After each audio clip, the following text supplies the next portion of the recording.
Ladies,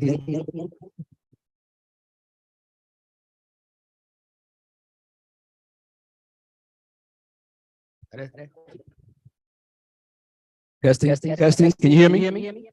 Am I heard? Welcome. Good evening, everyone. We're going to have libations poured by Ms. Rhonda Rise. Good afternoon. Peace.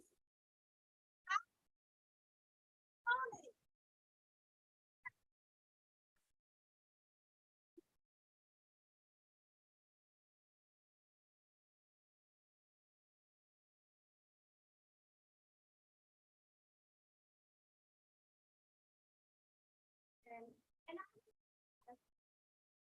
get permission from the elders.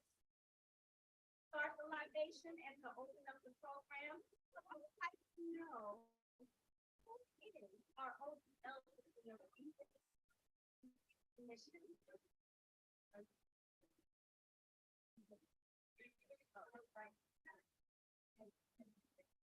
Yes, brother. They're not. Okay. Anyone here over 79?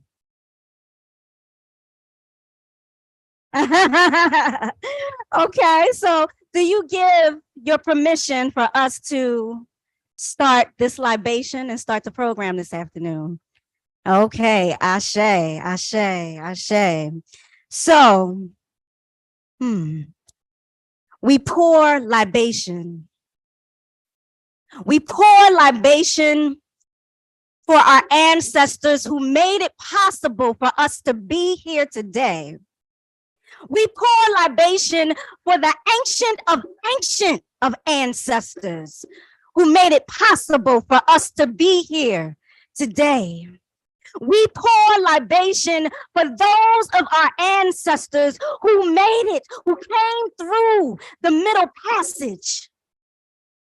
For those who didn't make it, and for those who did make it. For our ancestors who shed blood, sweat, and tears for us to be here today, we pour libation and I say, Ashe.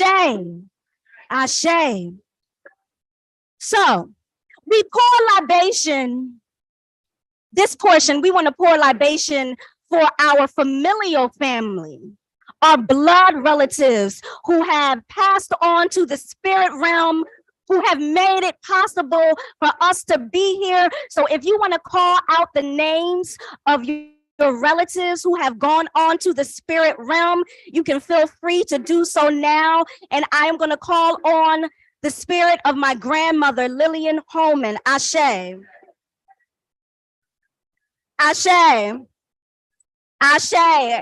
Eileen Holman Hall. Ashe. And so now we are going to pour libation for our freedom fighters who fought on our behalf, so that we are still here today, still in the good fight, still keeping on. They made it possible for us to be here, to still be doing the work that we are doing. And we say, Ashe, and can we call out the names of some of our historical figures, some of our freedom fighters who have made it possible for us to be here today? Ashe, Malcolm X. Ashe, Dr. John Henry Clark. Ashe, Mama Harriet Tubman. Ashe.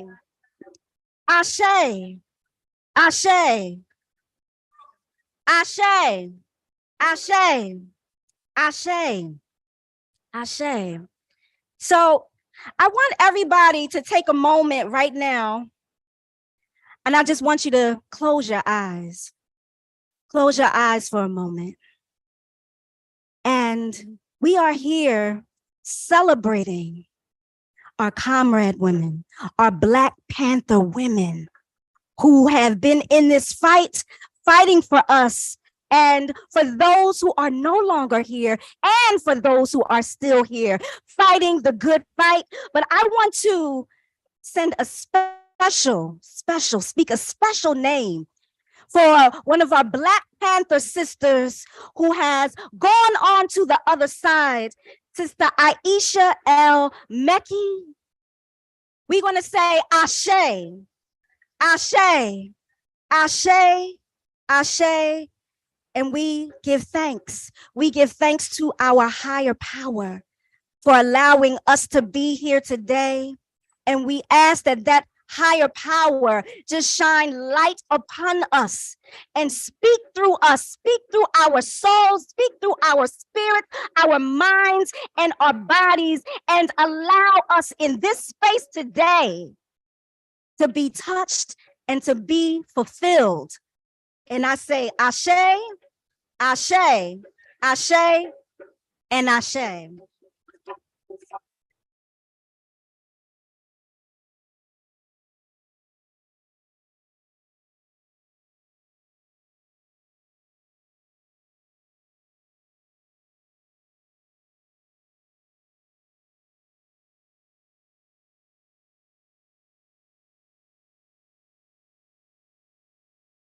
Okay, can you hear me? Am I clear? I'm clear. You can hear me? Okay.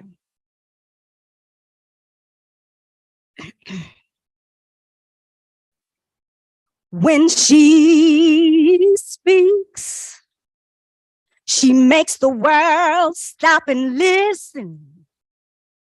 When she speaks, through her songs, her sounds, her sermons, her rhymes, and her rhythms. When she speaks, the world stops and listens. Through her sounds, her songs, her sermons, her rhymes, and her rhythms. When she speaks, she makes the world stop and listen. When she speaks,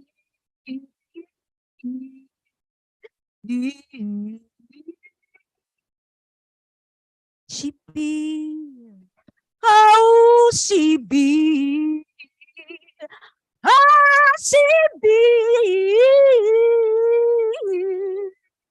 she be.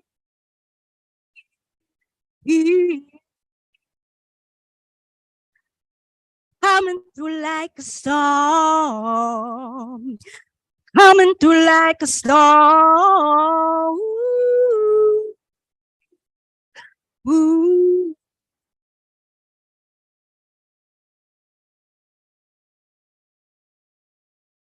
Coming through like a storm. Mm-hmm. She be wild is the wind. She came in determined, raging like a tornado. She came to shake things up, wake us up out of slumber, show us that when we come together, there is power in numbers, and she possessed this personal power that have the potential to motivate the masses, to move, transform, facilitate change for the better, a force to be reckoned with.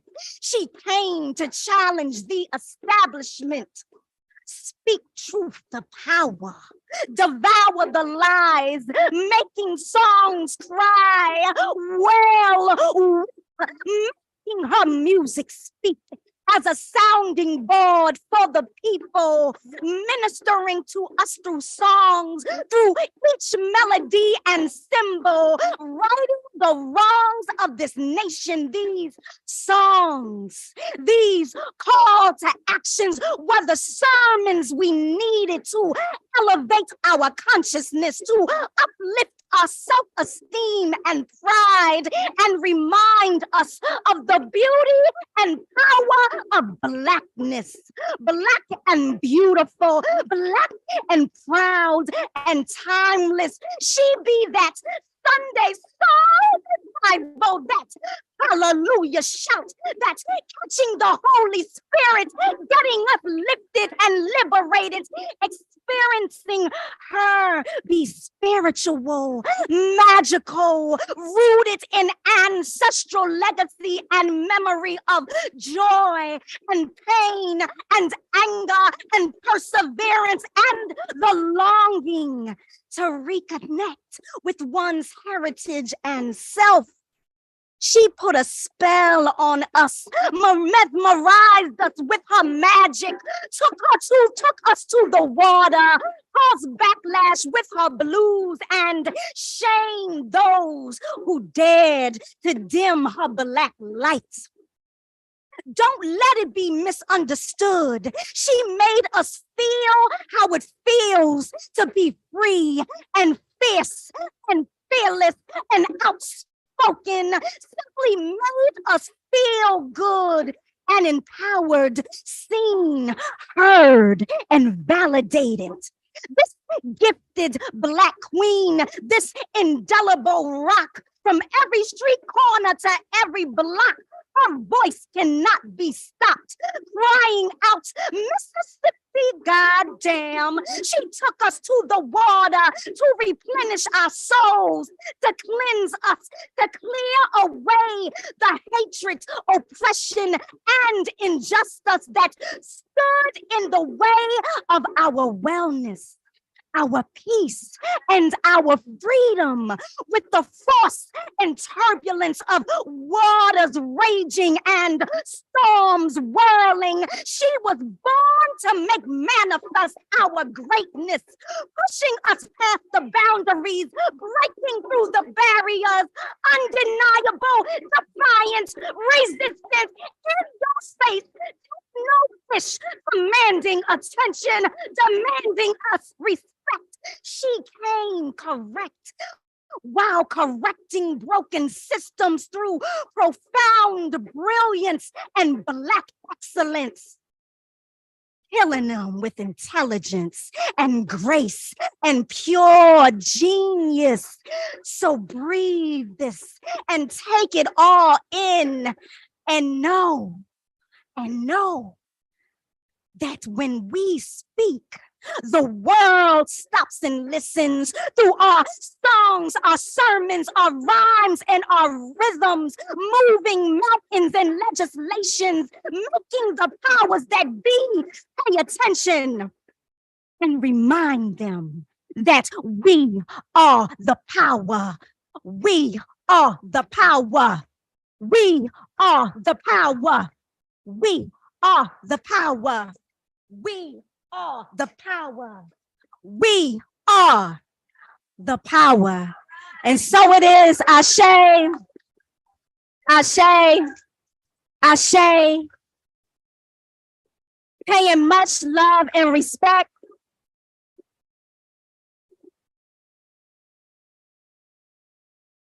to our comrade sisters who are here, still here, and who paved the way for us, and we honor them today and their legacies. Ashe.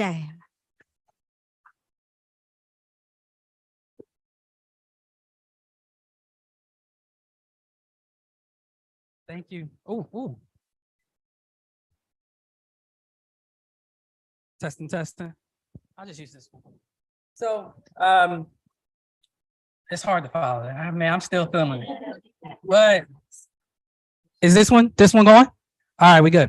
All right. So I just want to, quickly say, I'm Chris Rogers, the program director at the Robeson House Museum. We were so happy to partner with Mama Strongfield. Where's Mama Michelle at? Right over here. No, you gotta, please. To put together this wonderful event. If people do not know us, the Robeson House Museum is located at the corner of 50th and Walnut Streets. It is it's an interpretive center where we honor the legacy of Paul and Eslanda Robeson, but also it's the hub of the West Philadelphia Cultural Alliance. And Mama Frances Alston, who started the West Philadelphia Cultural Alliance in the mid-'80s, wanted to make sure that it was always a place where we lift up the role of arts, the role of performance as a tool for social change, as a weapon of struggle. So being here today is just such an honor and a privilege, and speaking to the multiple generations and how we come together and learn from our histories to move forward the work of liberation into our future. So also before I have to give a shout out to Aaron Levy, a Slought Foundation, where we're hosted at today. They're going through a really exciting, oh yeah, appreciate that. I should get into the, hey folks online. Thanks to everybody who's watching us. Yes, and the Slought Foundation is going through a renaming right now. It's going to be called the Public Trust really soon. So be on the lookout to learn more about what this space is going to come to be and opportunities for you to engage and do events here as well. I'm really excited just to get back into the program. I do have our moderator's bio that I want to read. Oh, just a second. Okay. Oh, okay. I'm gonna bring Mama Michelle up here now, and then we're gonna make sure that we also introduce our moderator for the day. So I'm gonna pass the mic. Hey, everybody. That's the good thing about being a mama, because you can tell people what to do. I love that. I really do. And I wanted to thank everybody for coming today. This is a beautiful crowd and it feels warm to me. It feels powerful. It feels energetic, and it feels like we about to do something. How you feel? You feel like that? I want to thank everybody who made it here in person and to all those who are with us virtually from around the globe. We're here today to spend time with an intergenerational group of the baddest, most accomplished, intelligent, committed, essay and book writing, poem reciting, music playing, hope and determination inciting, policy writing, legal system challenging, academy infiltrating, children educating, food sovereignty demanding, revolutionary healthcare delivering, oppressive system dismantling, Uhuru shouting, fist raising, Black power demanding, ass kicking women ever assembled.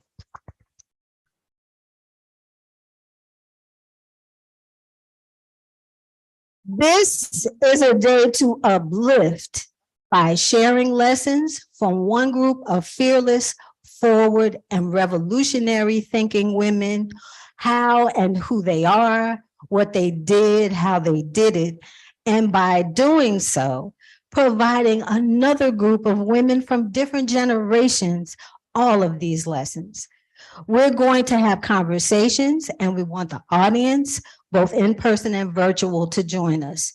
We're here to build and strengthen bridges, share strategy, collaborate, co-conspire, and all for the uplift of African people and people here and everywhere, but mostly African people. No, I'm just kidding.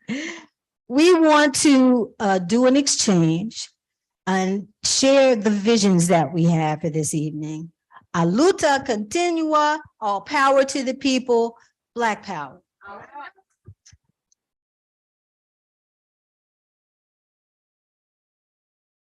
Miss Christopher?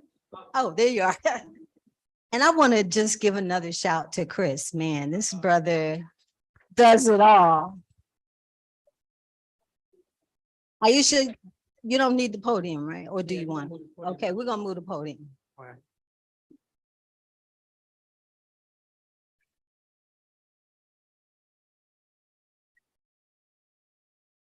So I'm back and read this poem. I mean, not poem. What am I talking? It is a poem. That was a great poem, by the way. All right. Yes.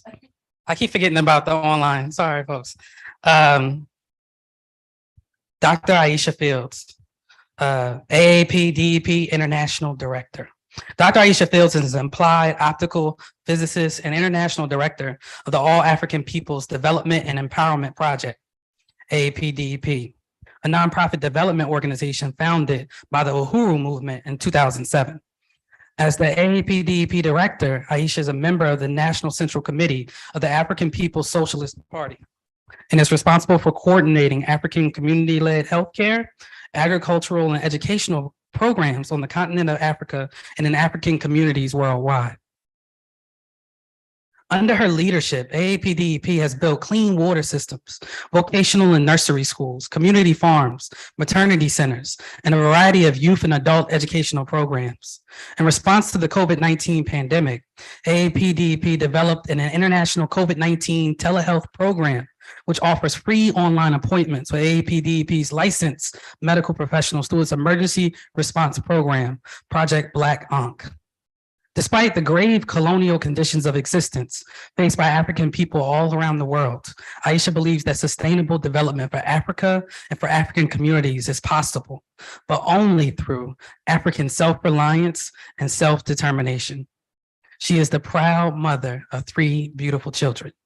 Without further ado, Dr. Aisha Fields.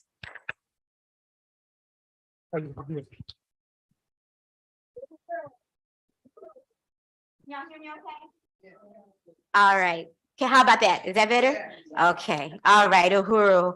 I just really want to express appreciation to everybody for coming out and joining us this afternoon for what is absolutely going to be an incredible program. And not only is it going to be a program, it's going to be a conversation, and it's going to be something that we need you all to participate in, okay? So I want to really thank Dr. Michelle Strongfields, and out of total transparency, I have to say, she's my mama. If you see any similarities, these are all my sisters and mamas here too. But she's my biological mom. I got other mamas too. And I'm just so proud of what she's done along with my dad to organize this program. And I'm looking forward to what I know is going to be a wonderful evening. Before we go any further, I want to thank the incredible cultural workers who opened us up. Let's give another round of applause for Sister Karen and Sister Rhonda for opening us up in such a powerful way. Really want to salute you, sisters. Thank you so very much for that. So the first thing we want to do is we're going to have a panel. We're going to have actually 2 panels.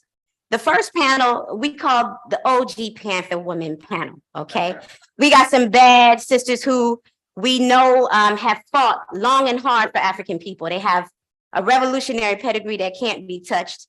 And we're so honored to hear from them, not only about their experiences as Panther women, but where they are now, what's happening with them now, and how their work as Panthers has influenced what they're involved in now. And we're going to have a second panel, which is going to be made up of younger women who not new to the struggle, but who have clearly been influenced by the work of the Black Panther Party and of these sisters that we're going to hear from today. So we're very excited again to hear from everybody. And I know that Sister Rhonda opened up with the name of a sister who is an ancestor now, a mama who's an ancestor. That's Mama Aisha Kusaidia El-Meki. And I want to read her bio, because although she's not present in the physical with us today, she's very much present with us in the spirit. So we want to acknowledge her, and I'm going to read her bio right now. Aisha K. El-Meki was born to Minnie Lee and William Dickerson on April 21st, 1947, and named Sandra Marie Dickerson. Aisha had terrible experiences in school and was ultimately expelled from boarding school as a 2nd grader. She then attended, wow, she was letting them have it. She then attended Martha Rhodes Elementary School. Eventually, her mother ended up scraping money together for her to transfer to West Catholic High School for girls. One afternoon, as a 16-year-old young woman, Aisha was trying to get home. The bus was late, and her bus transfer expired while she was waiting. She boarded the city bus, the Philadelphia Transportation Company, to get home, and the bus driver told her to get off. She refused, and she said, I have to get home. The bus driver stopped, called the police. The police ordered everyone off the bus and told the bus driver to drive Aisha to the nearest police station. The cops gave the bus a police escort. When they arrived at the police station, 6 policemen came onto the bus and dragged Aisha off of the bus. They arrested her for theft of services, and her paternal aunt, Vernice Bond, and Uncle Walter Bond had to come and pick her up. Witnessing the clear injustice of the situation, as well as the overreaction of law enforcement officials, was one of the many experiences that ignited her love for justice and fueled her passion for speaking out against oppression and injustice. Years later, Aisha joined the Black Panther Party. This movement attracted her when she learned that the Black Panther Party was consistently feeding Black children's stomachs and minds. Initially, she visited the West Philadelphia headquarters on Walnut Street to see if they were for real. Aisha wondered if it was a one-time event, so she made sure to visit yet another time. Once she saw that this organization was seriously committed and consistent, she joined. She loved the political education classes and the support the Black Panther Party provided to children and communities. Aisha met Alfred Dante Thomas, aka Hamid, and Dante's cousin, Russell Maroon Schultz, Saeed Kwaye, hopefully I said that right, I'm sorry if not, and their family. Aisha and Hamid married, and their small family grew to include two boys, Sharif, born in 1971, and Michael, born in 1973. Mariam El-Meki Abdullah, Aisha's aunt, was a critical figure in her young adult life. Aunt Mariam gave refuge to Black Panther Party cubs when Panthers were concerned that the police were going to raid the Black Panther Party headquarters. Bring the children over here, is what she said. Aunt Mariam would listen to Malcolm X's speeches on the record player in the living room of her home in West Philadelphia. Aisha credits her Aunt Mariam with two major life-altering introductions in her life, Islam and Malcolm X. The racism she'd experienced in Catholic school at the hands of the white nuns who taught her and the philosophy of turning the other cheek shook her conscience. Aisha accepted Islam as her religion and way of life, saying that the anti-oppression, self-reliance, and self-defense message resonated with her. Aisha paid special attention to the development of her children's Islamic and Black identities. Her efforts supported children's education and the education of all community members. She enrolled her children in ICCS and the African Institute, and eventually found her way to the Nidamu Sasa African Freedom School. The years at Nidamu Sasa African Free School would be instrumental in the education of her three oldest children. In 1978, Aisha was invited to accompany a classmate on a visit to Nigeria. Aisha was thrilled at the opportunity to finally see the motherland. She enjoyed this journey, experiencing a rich culture, the camaraderie with other Muslims. It all spoke to her curiosity and spirit of exploration. She also moved to and spent many years in Iran. After many years away from home, Aisha felt it was time to return to her birthplace of Philadelphia. As an educator, Aisha loved children and longed to watch them grow and discover the world on their own terms. This viewpoint led her and her husband to homeschool her younger children starting in the late 1980s. She collaboratively established the homeschooling co-op Imam Jafar Academy. Like her mother, Minnie Lee Johnson Dickerson, Aisha was an entrepreneur. She and her only sibling, Rose Dickerson, owned a consignment store in West Philadelphia, Aisha and Rose's resale shop. Aisha later created Aisha's Attic. She returned to the school district of Philadelphia classroom as a science teacher and substitute teacher for many years, where she continued to agitate for change and teach inside and outside of the schools, attending protests, rallies, and educational summits, including Black male educators convening. In the truest sense of the word, Aisha was an activist. She was committed to actively using her skills, talents, and energy to offer support to others. She often spoke of standing for the underdog and raising voice and hands against oppression. Because of this commitment, Aisha assisted in the founding of several organizations. She was a consistent presence at rallies, marches, teach-ins, conferences, and protests, where speaking out against oppression and injustice were the focus. On the international front, she was adamant about divestment from both apartheid South Africa and occupied Palestine. Closer to home, she continuously supported her children's efforts to work for humanity in myriad ways and was involved in the anti-war movements and participated in interfaith and intrafaith endeavors.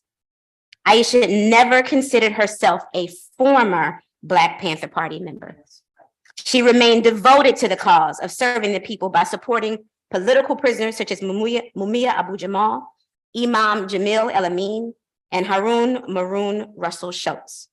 May the good and the memory of Sister Aisha El-Meki last forever. Ashe. Ashe.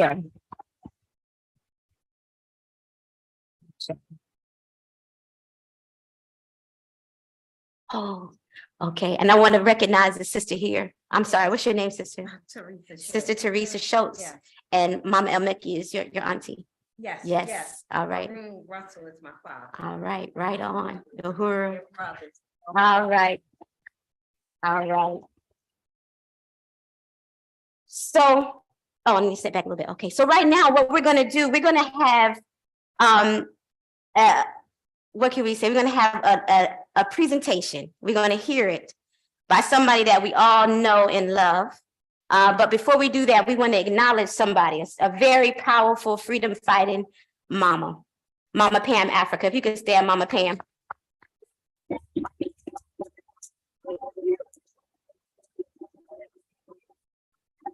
Mama Pam has lost her voice, otherwise she'd be speaking this evening, but her voice is totally gone.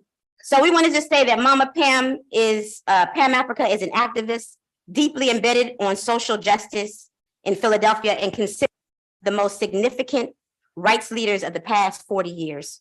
She is a coordinator of the Uncompromising International Concerned Family and Friends of Mumia Abu Jamal, in case you didn't know Mama Pam. So we really want to honor and salute Mama Pam. And I think if we got it queued up, we've got a special presentation for us. Uhuru.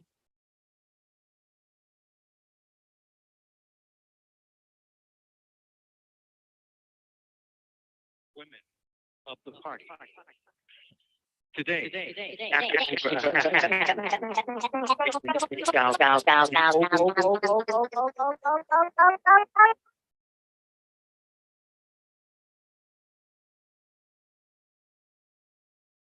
of the black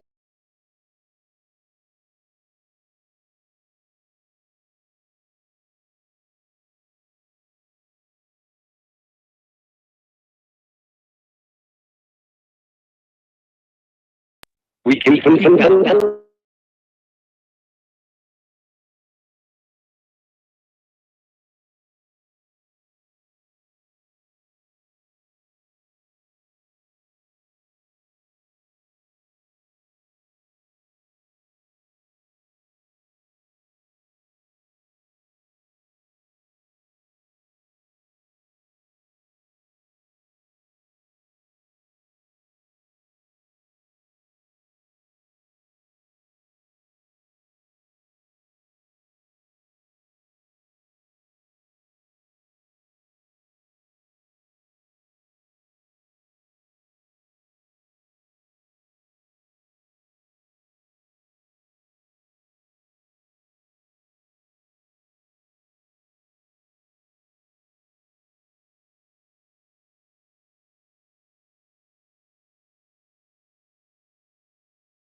Mumia Abu-Jamal for that statement, and we want to thank Mama Pam for helping to facilitate that. Thank you so much. We appreciate it. Oh, I need to step back again. I'm sorry. All right. So now we're going to jump into our panel. Are y'all ready? Okay, let's do it. Our first presenter is going to be joining us on Zoom. So we'll be seeing her on the screen. And I'm going to read her bio really quickly. Mama Julia Wright is up first. Mama Julia Wright was born to Ellen Wright and Richard Wright 3 years prior to the publication of Black Boys, where Wright recounts in chapter 2 the lynching of his uncle Silas Hoskins in Elaine, Arkansas. Through her father, Julia is the great-granddaughter of slaves and the granddaughter of sharecroppers, as well as being part Choctaw. Through her mother, she has lost part of her family to the Nazi ovens in Poland. Julia was educated in the country of her father's self-expatriation, France. After her father's untimely death in 1960, she taught in the Ivory Coast and was invited by the late President Kwame Nkrumah of Ghana to work on the French version of the Spark, a mouthpiece for African liberation movements he invited to his newly independent country for representation, creating liberation embassies. After the 1966 coup that overthrew Nkrumah, alongside Kathleen and Eldridge Cleaver, Julia was part of the Black Panther delegation to the first Pan-African Cultural Festival in Algiers in 1969. In 1982, Mumia Abu-Jamal wrote from death row to Ellen and Julia in Paris to ask them to join the struggle for his release, as well as for the freedom of all the caged Nelson Mandelas on US soil. 40 years later, like so many other abolitionists, Julia is still at it. So we look forward to hearing from Mama Julia Wright. Oh, I am really moved to be with you, and please bear with me. Can you hear me? Okay. Please bear with me if I'm a little emotional, awkward, passionate, stumbling on my words. I love you all.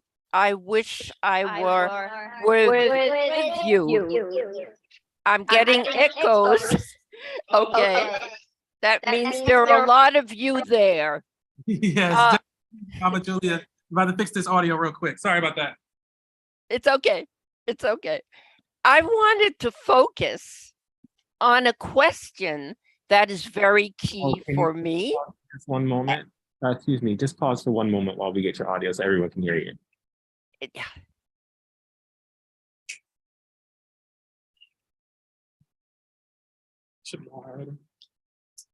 Okay. Okay. So I wanted to try to focus on a key question for me, and that is, what kicked each one of us into the Black Panther Party? Because as the legend has it, I say legend, Mumia in October of 1968 went to a rally for the white supremacist George Wallace and was subjected to such racist police brutality that he was, quote, kicked into the Black Panther Party, unquote. So thinking about the fact that I was going to come to see young Black Panther women today, I paused and I thought, I must tell the truth. Is this the truth of the matter? What I just said, is this a legend or the truth? I don't want to pass on a false narrative to my young sisters. So I was lucky enough that today, of all days, Mumia's spiritual advisor was visiting Mumia. So I asked him to ask Mumia if the legend was true. So the question being, Mumia, is it true that when you went to the George Wallace rally, you were brutally kicked into the Black Panther Party? And these are Mumia's words, fresh from today, from the prison, that Mark Taylor emailed to me a few hours ago. And I was wowed. Here they are. Let me say, I remember this time like yesterday, but not because of my feelings. At that age, I myself listened to Malcolm X, who was my hero. I was not a believer or follower of Martin Luther King. I wasn't into him, but my mother was. I recall my mother in tears, though, when the news of King's assassination came through. She was bereft, lost, because her hero had been assassinated. Also, you have to understand that this was in my early and middle youth when I was searching for a spiritual place to call home. I was then going to a Roman Catholic church and was taking communion about that time. Also, that day was the day for me to meet with the church father. He sensed that I was low in spirit, so he asked, "What's up?" I said, "Well, my mother is crying. She is heartbroken because of the death of Martin Luther King." The priest said, "Well," this is the priest speaking to Mumia, "well, some or most of us think he was nothing but a troublemaker," unquote. Mumia says, "I was shocked. And as I sat listening to the father, I don't think I responded. I just kind of looked at him. Then he also said to me, like it was some kind of announcement, that there is one father here in the church who is part Negro." So Mumia asks, "Can I talk to him?" The father says, "No, because the fact that he is part Negro is not known. Only we know about it." Mumia concludes, "I felt like I'd been slapped. I looked around. Here I was in the sacristy of a big Roman Catholic church. Most people in this Philly church were white, Ukrainian, very few blacks. When I had heard that most people there saw King as a troublemaker, it was like some sort of an awakening. I did not go to Mass that day, but I looked around at the people in the church that day, got up, and I never went back. And yes, later in 1968, I saw on the news that George Wallace was coming to Philly. So some 4 or 5 of us went down to where he was going to speak. We were just guys in the neighborhood, not belonging to any organizations or representing anything. We just felt like we had to protest. And man, we got beaten so bad, we each had to be hospitalized.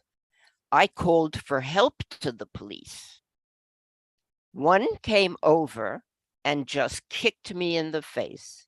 That's when I saw the police pant stripe showing under his pant leg. And I knew I'd been beaten by the police. So, man, I look at Tyree Nichols today and I get flashbacks.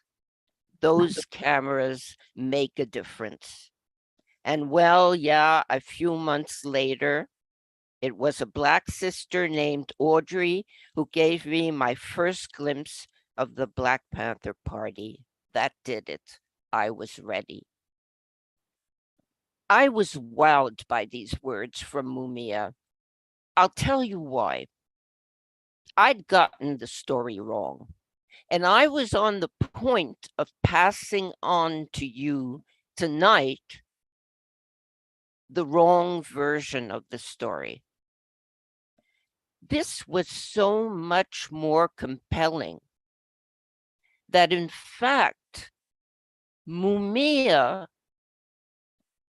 had been so sensitive to his mother's grief about Martin Luther King that he went to the George Wallace rally and got kicked into the Black Panther Party.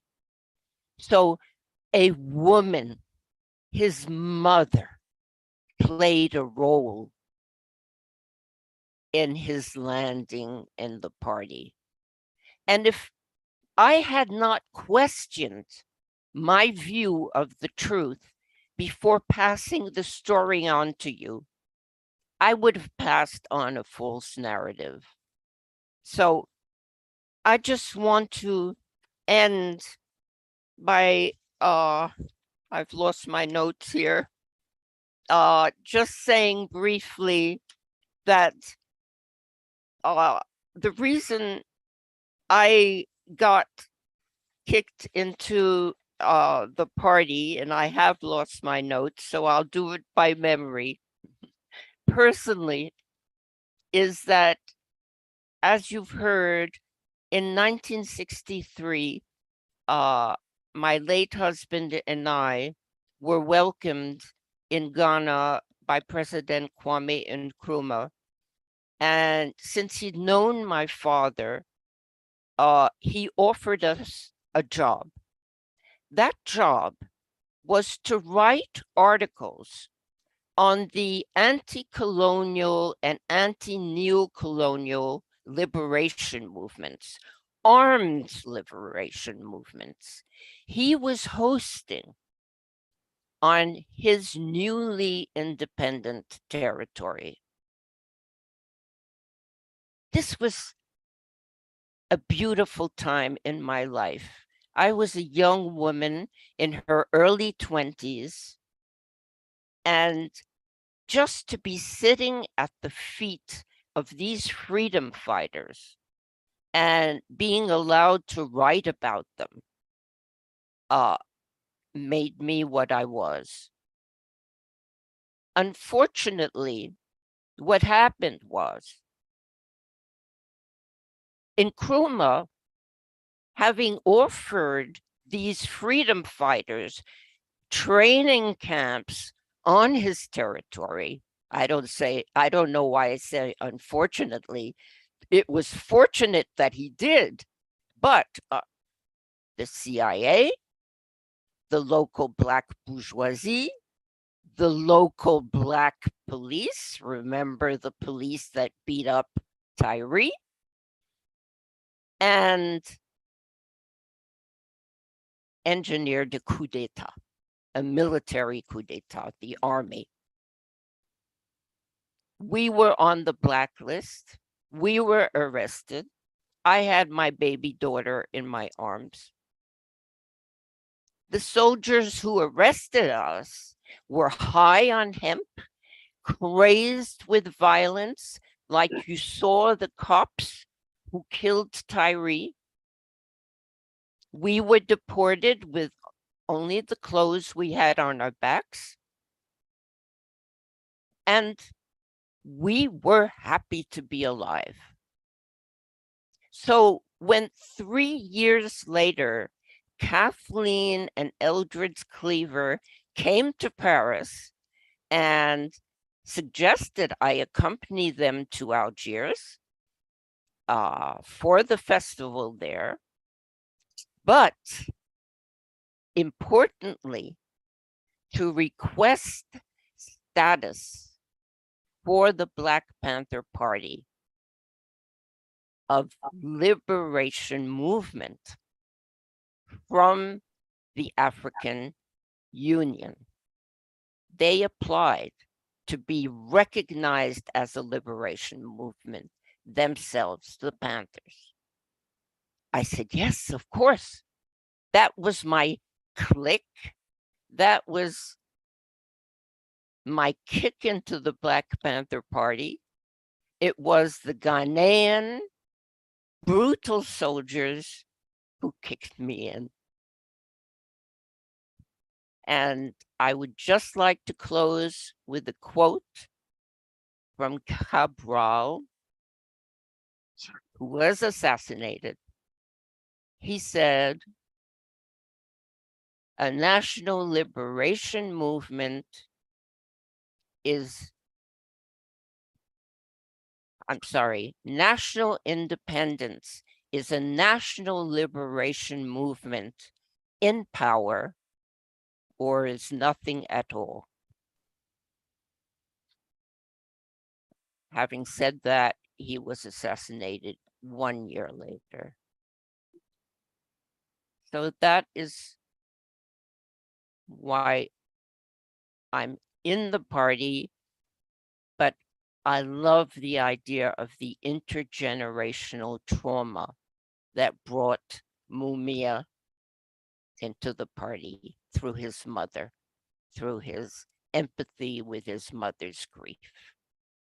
That is the lesson that I never learned until today, thanks to my being invited to speak to you.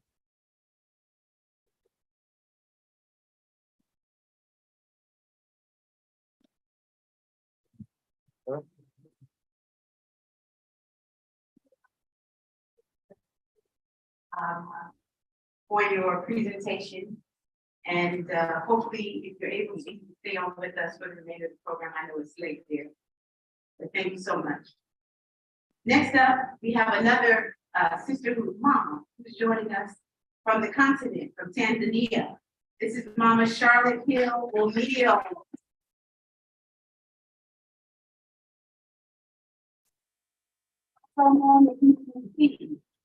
Or Iya, also Tunde Basuyi. She is a musician, visual artist, poet, filmmaker, lifelong teacher, and peace builder through her art and her life example. Mama C is a veteran Black Panther from Kansas City chapter, which she joined straight out of high school in 1969 at the age of 18. She married Pete O'Neill, the founder and chairman of the Kansas City chapter that same year. After Pete O'Neill was targeted by COINTELPRO, they escaped America in 1970 and lived and worked in Nigeria for 2 years at the international section of the Black Panther Party before relocating to Tanzania, where they became pioneers, farmers, and homesteaders before founding the United African Alliance Community Center, UAACC, where they continue to offer free classes in many subjects for Tanzanian youth. She has lived in Tanzania with her husband, Pete, since 1972, and is an intricate part of the Arusha community where she lives in the foothills of Mount Meru and Mbasani village, home of the United African Alliance Community Center, which she is a co-founder. Mama C, who was born in 1951 in Kansas City, carries the DNA of jazz, blues, and African spirituality in the rhythm of all that she does. In addition to being a vocalist and composer, Mama C also plays instruments from West Africa, including the 12-string kanamele, ngoni, and djembe, as well as the nyatiti, or Ohenewa, and musicians. Let's keep going. From East Africa, Mama C has 3 poetry books, the last of which is titled Homage, published by African Perspectives, based in South Africa, and can be found on Amazon.com. Mama C fervently believes the power of music to heal and bring joy and elevation into our lives. She is also fond of saying, even though Brother Pete is in exile, the work of the Black Panther Party never stopped and is reflected in our community service in Tanzania and beyond. Let's welcome Mama C. Greetings, sisters. Greetings, everybody else. It is my honor, my privilege, and my blessing to be a Black Panther veteran. If I hadn't had the experience of being a Black Panther and being surrounded by all these powerful women and brothers, I couldn't even be here tonight because I got malaria, y'all, and it's 1 o'clock in the morning. But because of that fortitude that was drilled into us as Panthers, and that I still carry in my blood, my being, and this tattoo on here, I am able to come and speak to y'all briefly. I feel so good that so many young sisters have stepped up to the plate and are carrying on the works of the Black Panther Party. Being a Panther veteran has been one of the highlights of a very highlighted life, to the point where if I'm not doing some kind of community service, I feel guilty. And that brings me back to what I'm supposed to do. It's a blessing that I'm walking in my purpose, y'all. And that purpose continues to be to serve the community, which is what we were doing as Panthers. Everything that we were doing, that we stood up for, my husband, Pete O'Neill, and I are still doing it here in Tanzania and passing it on to all the young people that we are privileged to work with. Me being an artist, I understand the empowerment that comes from being recognized as an artist. So we try to make sure that these youth that we work with are able to express themselves through their voices, through their paintings, through their words, and they doing it, y'all. I wish you all could come here and witness this work that is still going on here at the foothills of Mount Meru. I don't know how much time I got to talk, but I'm not gonna stay on here no long time.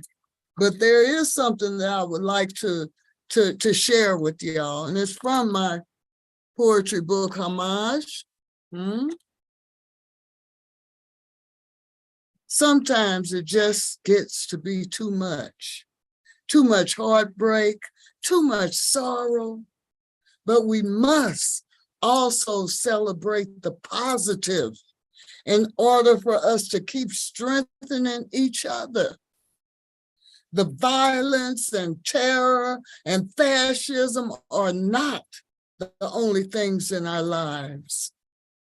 We also are creatives and inventors and artists and knowers of the highest degree. That must always be acknowledged and embraced. It is who we are, y'all. We must not forget that. That must always be acknowledged and embraced. I gotta say it again. It is who we are, and we must never forget that. We must have examples of light that people can embrace and get courage from. And artists are often at the forefront of that. We must never stop celebrating the God that is in us. Don't let the oppressors and fascists take our joy away. They want to keep us in despair, knowing that defeats and depletes our spirit to fight against their evils. Even in the midst of fighting back, we must experience joy. It is what charges our collective batteries. Never let them take our joy away. Even that is resistance.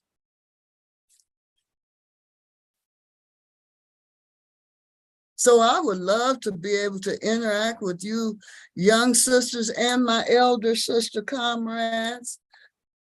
some kind of way. I come to the States just about every year for the Heal the Community tour. So if there's ever a chance when I'm back in the States, let's get together, y'all. Let's share ideals. Let's share wisdom. Let's share our experiences so we can feed off of each other's. You young sisters got so much to offer, even to us elders. I'm one of the young elders because I'm just 72. I was always one of the youngest. Yeah, so we can learn from you all the same as you can learn from us. I would feel so privileged to sit at y'all's feet too. Hey, huh? I'm very, very inspired by what the young sisters are doing now and the young brothers, but we focusing on sisters tonight, our comrade sisters, huh? Yes. So keep inspiring us, keep inspiring our communities, keep coming up with ways that work very well in this era that we didn't have to deal with all this technology. My comrade sisters know how we would use those mimeograph machines to print out one by one those posters and those programs. I can still smell that ink. I think it was blue ink, wasn't it? But y'all, you all have the internet and you all have learned how to use this internet to the advantage of the community. Gil Scott Heron used to say revolution wasn't going to be televised, but y'all are televising it in a different way. I love y'all. I respect y'all. I bless you all. And may you keep on stepping up to the plate and doing the challenging things that we all still carry in our heart. Power to the people.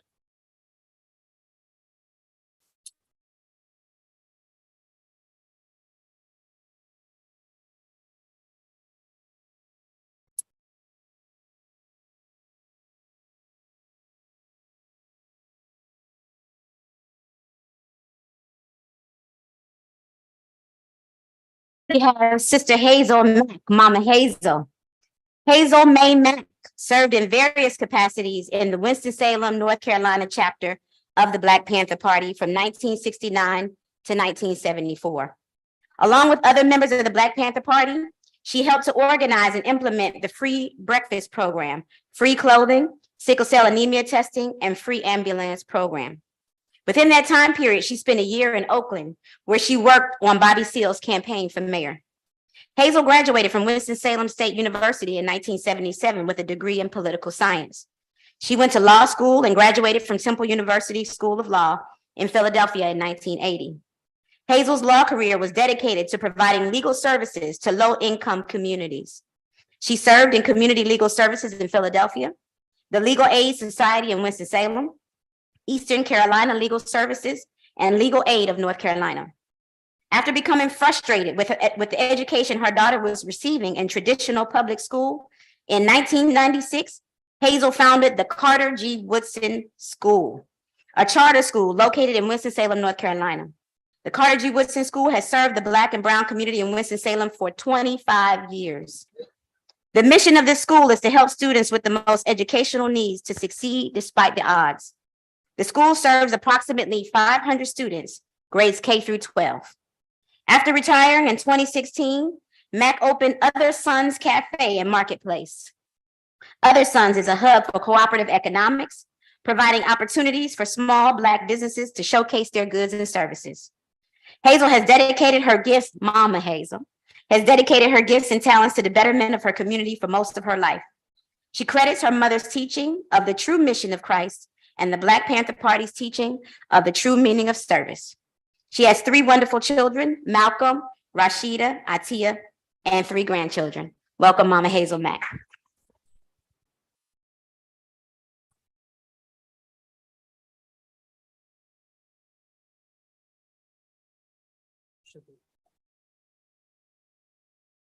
Power to the people, y'all. I don't even know where to start, but thank you. Thank you for coming, everyone who's here. And thank these sisters up here who I'm just reveling over as I met them. I don't know exactly how much you want me to, where to even start, but let me just say that I was a 17-year-old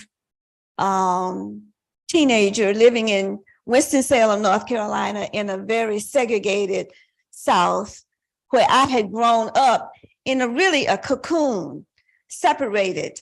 And really, my mother and father, by their extraordinary efforts and the efforts of our community, had cushioned me from the horrors that was around me at all times. But when I became a 17-year-old and was moving out into the world and could peek outside of this cocoon that I was in, I saw a world that was raging. I realized what was going on around me. They had killed Malcolm, killed King. They had bombed churches, killed the little girls in the churches. All of this was coming at me as a teenager. And I was enraged at that point.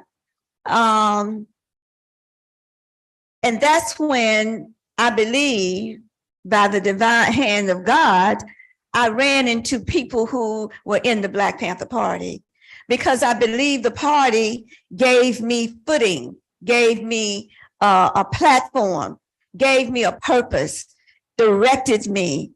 I learned and understood history, not just our history, not just the history of my people, but the history of all struggling people in the world. That's what the party opened me up to, because we had what we call PE classes, and where we were educated. We had to read, we had to study, you had to debate the issues of the day. And that's what the Black Panther Party did for me. It gave me, it opened my mind to all the possibilities. And on top of that, it allowed me to have an opportunity to actually put into practice programs for the community. And these programs came out of what the needs were all around me. We knew what we needed. One of the famous, my favorite quotes from Carter G. Woodson regarding education is that education should be based on the people. The people know what they need. You need to ask the people. We always ask the people. That's why we had the love of the people and the following of the people, because we were addressing what the folks were saying. These are our needs. We were feeding children before anybody thought that children should eat and not be hungry when they went to school. That came from the party. We were providing services in my community, like free clothing and shoes, etc. These were the things that we did. We got up. All of that youthful energy was put to use. It was put to use. We worked sun up, sun down, sometimes later than that. Maybe you got 3 or 4 hours of sleep, and we loved it. It was the total embodiment of a selfless journey that the party exposed me to, and it gave me an understanding of what I always say. My mom, we came up in the church, we were in the Bible Belt. You went to church if you were Black and in the South those days. And the teachings of Christ became real to me on an everyday basis as to what that really meant. It meant service, what service really meant. It meant that people should eat if they were hungry. It meant that people should have the basics of society, health. We were the first to give the community free health care. When in Winston-Salem, when they closed the Black hospital that served us all our lives, and the only hospital was miles and miles away from the community, and the community didn't have access to it. And people literally died because they couldn't get to the hospital. If you called an ambulance, they were demanding payments or proof of how you would pay. Well, many in our community could not pay. They didn't have the money. We started a free ambulance program. We were children, y'all. but we understood. So when young people even ask me today, well, what should I be doing? I say, look around you. The answer is right at your fingertips. You don't have to do grand things. I know everybody want to be a star on the internet, but you don't have to go that route. You can just look outside your door. There are so many things to be done, so many needs in the community, and you have to interpret that in your time. We interpret it in our time. And just as Sister Charlotte said, you already have these answers. We already have the answers to what we need and what our community needs. So we encourage you, and I salute those who have continued to struggle. I will say just a few more things, and that is, I would like to emphasize one word, and that is love. See, you cannot serve the people if you don't love the people. Use that as your measure. When you look out and see the imposters out here talking about what they're doing from the government on down, from people in high places, it will always be, do you love the people? If you love the people, you can serve the people. You can hear the people. You can communicate with the people. You can receive that which it is they're trying to tell us that they need. If you do not have love, if your motivation is coming from a place of hate, then you cannot serve the people. I think we will find that many of those people are serving themselves. Okay? So first of all, we must understand that basic understanding, which is that you must love the people. Now, for Black women, I want to add something else that Erica said on another panel, Erica Huggins. That does not mean, because we tend to love everybody but ourselves. Okay? That means self-love first. Because we live in a society, and we all know this, where we live in a hierarchy of white supremacy. So therefore, because we live in that society and the world is that today, they want to push us to the bottom. You understand? And you young Black women, and I'm so proud of you because y'all don't buy it. Y'all know better. I love our attitude. I love our steadfastness. I love our ability to look in the face of a world that wants to pretend that it doesn't know who we are, while they graft all the things about us onto themselves, okay? And so we understand that. So proudly accept and be who you are first, and love yourself, and take time to care for yourself. And so that we can continue to care for our people, our families. That is what we have always done.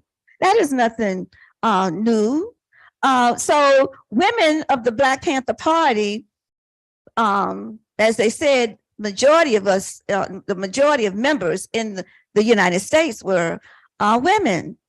And we sold newspapers, threw boxes, fed children, walked the streets. We did whatever it was necessary in order to make it work. We always have. That's not new.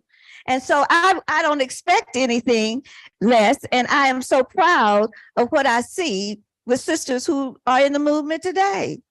You're out there in the front. You should be. You have something to say, and don't let anybody tell you otherwise, okay?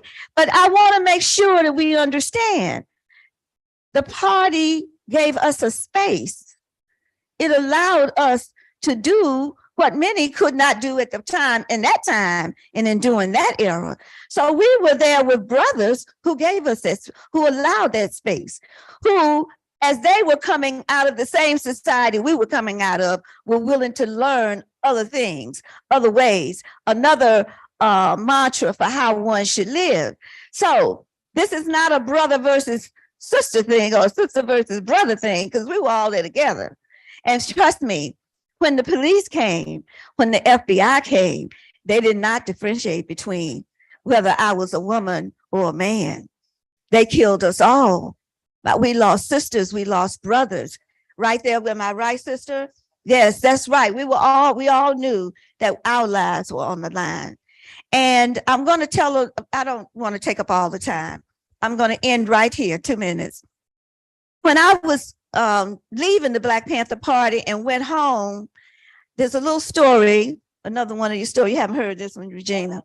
The FBI came to my door one morning.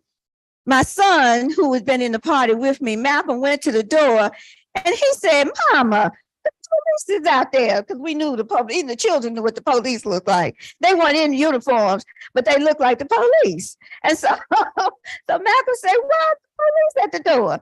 I go to the door and I don't let them in. I crack the door and I said, yeah, how can I help you? So the officer, the FBI agent who was sitting there, identified himself. And he said, we came to talk to you about Huey P. Newton. See, this is how they did, you see. They fermented, they infiltrated the party through COINTELPRO, caused all kinds of divisions. And then once you work, however you left, they would come to you in hopes that you would come to their side and be a spy for them or whatever they wanted. It never got that far. I said, why on earth would I talk to you? I said, let me tell you something. First of all, because you're standing here, you already know. You've already been infiltrated and you know that I have left. And I really don't have anything to say to you. And let me tell you why, so that you don't come back. But for 400 years of the suffering of my people, but for a 400-year slow Holocaust. We see it all the time, the brutal activity against Black people in this country. But for that, there would never have been a need for the Black Panther Party. So what could I possibly have to say to you, the perpetrators of my oppression? Do not ever forget who's perpetrating the oppression. Now, we live in a complicated world today because I vote, because I understand that you participate and you get what we can get. But at the same time, we never have to understand that people in many places in this government, be they Democrat or Republican, no matter what the political status is, no, it doesn't matter who's in power, the police still beat my people on the street. You understand what I'm saying? So let us always understand, sisters and brothers, that our struggle continues every day. It matters not where you find yourself in this society, and you need to figure out no matter where you are, how it is I can contribute to the forward movement of my people. That's our duty. That's our charge as long as we live on this earth. I have been blessed to be a part of this and to be here with you today. And I greet you with nothing but love.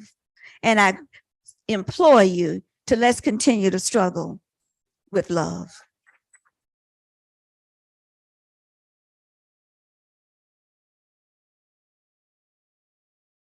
Thank you so much, Mama Hazel. Thank you so much. Next, we have Mama Regina Jennings. Regina Jennings is an original member of the Black Panther Party for Self-Defense, poet, author, and university professor. She has authored at least 25 academic articles and has written 6 books. Her latest, Killers and Cutthroats, Blacks in Race Defense, Poetry and the Black Panther Party, From Ancestral Memory, Morphogenetic Fields to Hip Hop, and Panther Poems, Poetry of a Sister Panther. Her book, Malcolm X and the Poetics of Hakeem Madhubuti, won an International Book Award. Mama Regina.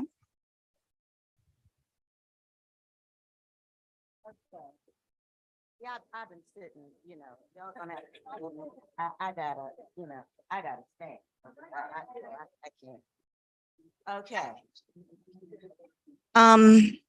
My story is kind of like this. I was raised by my grandmother, my aunt, mother, and in a house in South Philadelphia on Annan Street. And my grandmother ran a speakeasy. And y'all know what a speakeasy is. You know, you could come by my house, my grandmother's house, and the men and women of the neighborhood could get, a little liquor, a little beer, And when I was around maybe 3, maybe 4, my grandma would tell me, like, baby, go get Mr. Ben his beer, and I'd go to the refrigerator and get the beer out, for Mr. Ben, and they all her guests would thank me and everything, it wasn't no kind of funny business, no, nothing like that. Those people loved me.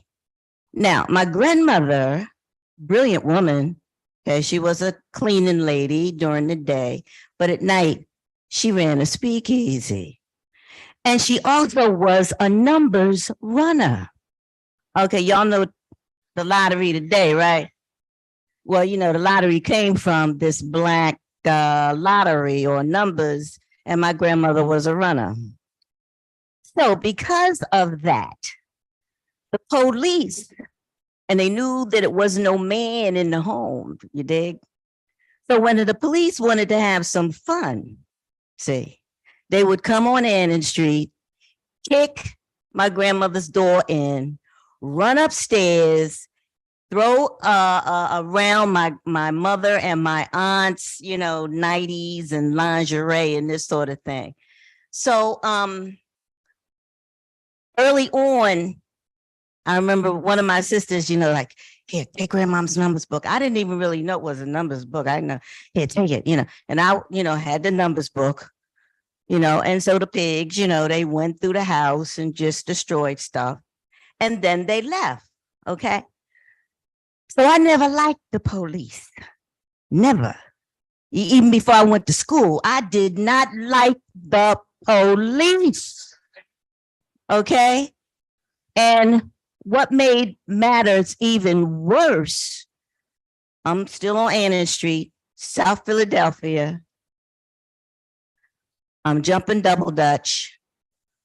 My friends, Trap, Skip, they all playing dead blocks. You Philadelphians, y'all know dead blocks, right? All right. I'm about, I guess, 12, maybe 13, somewhere in there. Here come the police, tearing up Annan Street. They grabbed my friend Frank. Now I want you to understand, Franklin was playing dead blocks. Me and my girlfriends, we were jumping double dutch. So understand how young we were. And this is what happened.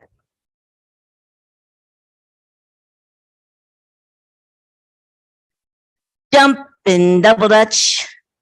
1, 10, 20, 30, 40, 50, 60, 70, 80, 92, 10, 20, 30, 40. They came with clubs, smashed my friend's face, splattering blood, dragged him in an alley of urine and cigarette stubs. Frank's mouth hollered, but only no sound came out.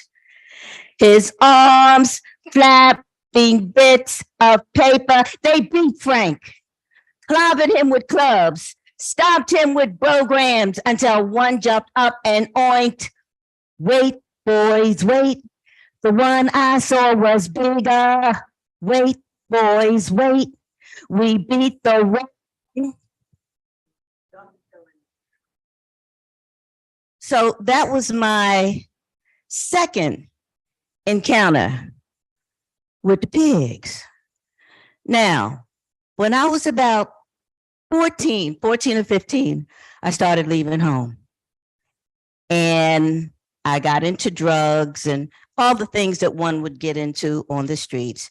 I just didn't want to be home for a lot of reasons I won't go into. And worse though, when I started leaving home, nobody came after me. So I understood very early that I had to make it on my own. Okay. But the story does get better. All right. Because many years later, my mother apologized. It was like 3 years before she died. She apologized to me, but I want to get to how I joined the Panthers. All right. So by the time I saw a film about Huey Newton and Bobby Seale confronting the racist police in California, I knew Philadelphia couldn't hold me no longer. That's where I wanted to go. I wanted to deal with the police forthrightly. And like Hazel Mack has said, we studied in the Black Panther Party for self-defense. So I learned about slavery. I learned about our children being sold away. So then when I left home, why would anybody come after me? I learned this years and years later, because the kind of distance that Black people, particularly mothers, had to go through because it was legal to take their children away. So when I went to school after the Black Panther Party, I had that kind of knowledge. So when I did go through school, I knew that I still wanted to help my people. And I do that now, and I will do that in the future.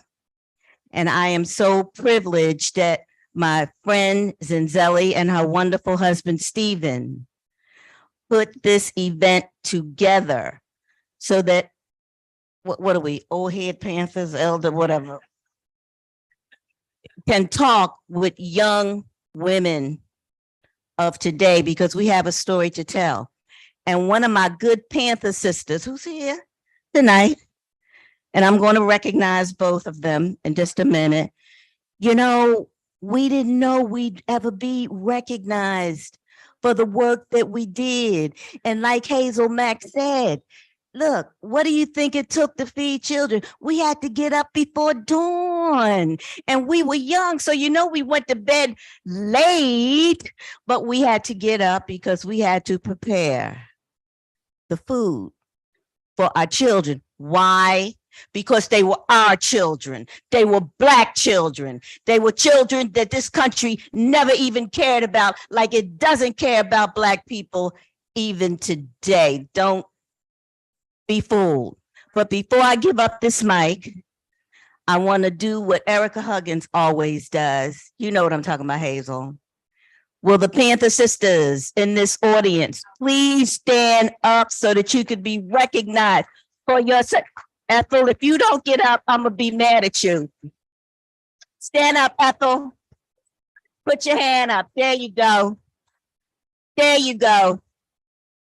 Right on. Thank you. Thank you so much, Mama Regina.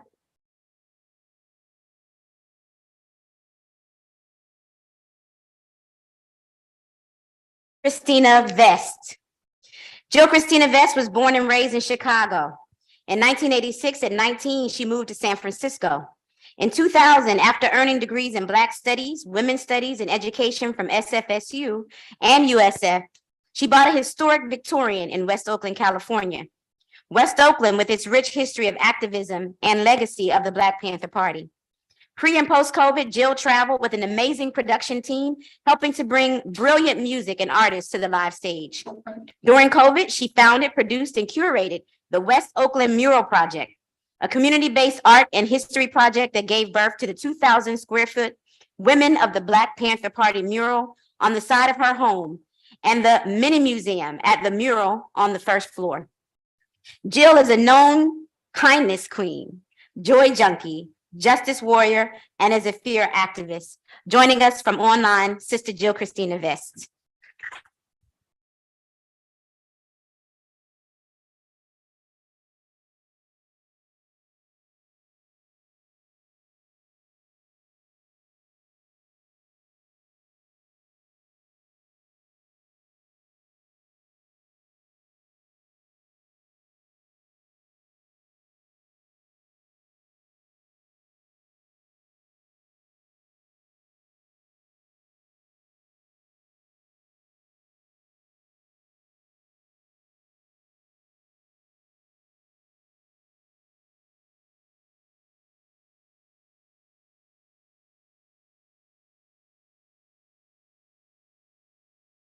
How about now? Can you hear me now? All right, great. So what we'll do while we wait for Sister Jill Christina, who can jump in, we're going to go ahead and we're going to transition to our next panel, which is the younger sisters who are continuing the legacy of the Black Panther Party women who we just heard from just now and other sisters from them.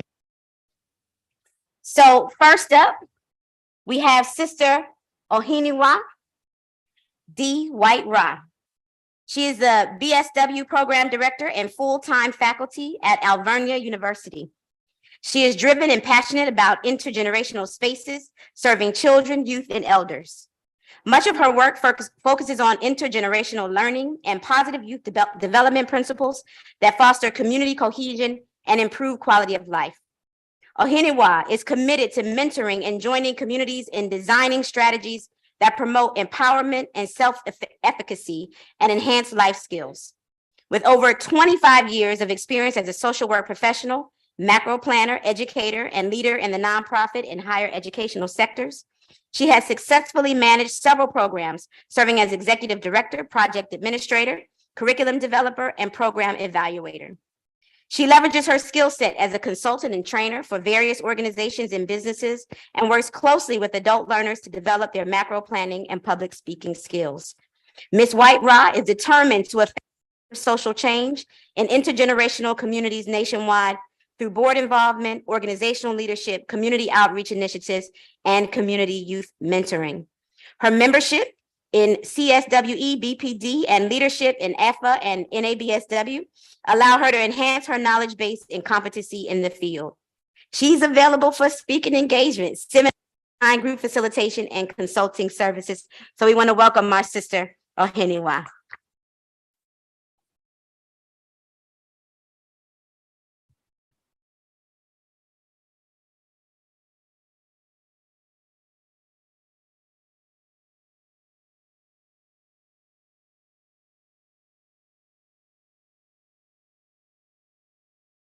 Testing.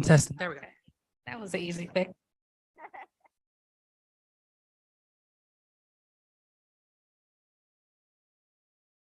Once it goes green now. Okay. All right, peace, y'all. Free to land. So my bio is one thing, but what it doesn't say is that I was born into the struggle for Black liberation. My parents were in the movement when they had us. So oftentimes people are like renamed. My parents named me Ohenewa from birth. So while I'm in the academy trying to infiltrate it in real life, teaching social work, unteaching social work, unlearning the oppression of the systems that are supposed to help us. But one thing that stands out for me from many of these stories is that 25, 30 years later, I have some of the same experiences. Like Mama Charlotte, I don't really have a good relationship with the police. So I was born in Philadelphia during Rizzo's time, his rule, his reign. And I remember him coming to our house probably every weekend, looking for folks in dresser drawers, taking out folks from our house because we were born into the movement. And so from 5, 6, and 7, I remember the black patent leather. I'm waking up in the middle of the nights. I was raised on Jerome Street right off of Hunting Park. I remember the bullhorns. I remember being ashamed to come outside because they made such a ruckus through the night, looking for robbers, all kinds of things that they made up. And I just remember waking up in the middle of the night to my father being brutalized, my mom being brutalized, the house being brutalized, rifles at our door. It just was a horrible experience as a child, but it also made me determined to not have to experience that or have people experience that. And then my parents moved us to the South, and my father was a union organizer. And if anybody knows Southern businesses and industry, that's like fire for them. Because in the South, the factories are like slave factories. And so anybody coming down there trying to give people a sense of their own empowerment caused a rift. So I continue to say I was born into the movement. And it drove my passion to want to be a social justice warrior. I didn't know that I wanted to be a social worker. It wasn't even in my lexicon to think about social work, or I just knew that my parents served the community. We were a part of the community. I woke up in North Carolina to Gil Scott Heron, Bilal, just folks were in our house that was people that were my uncles and my aunts and my babas.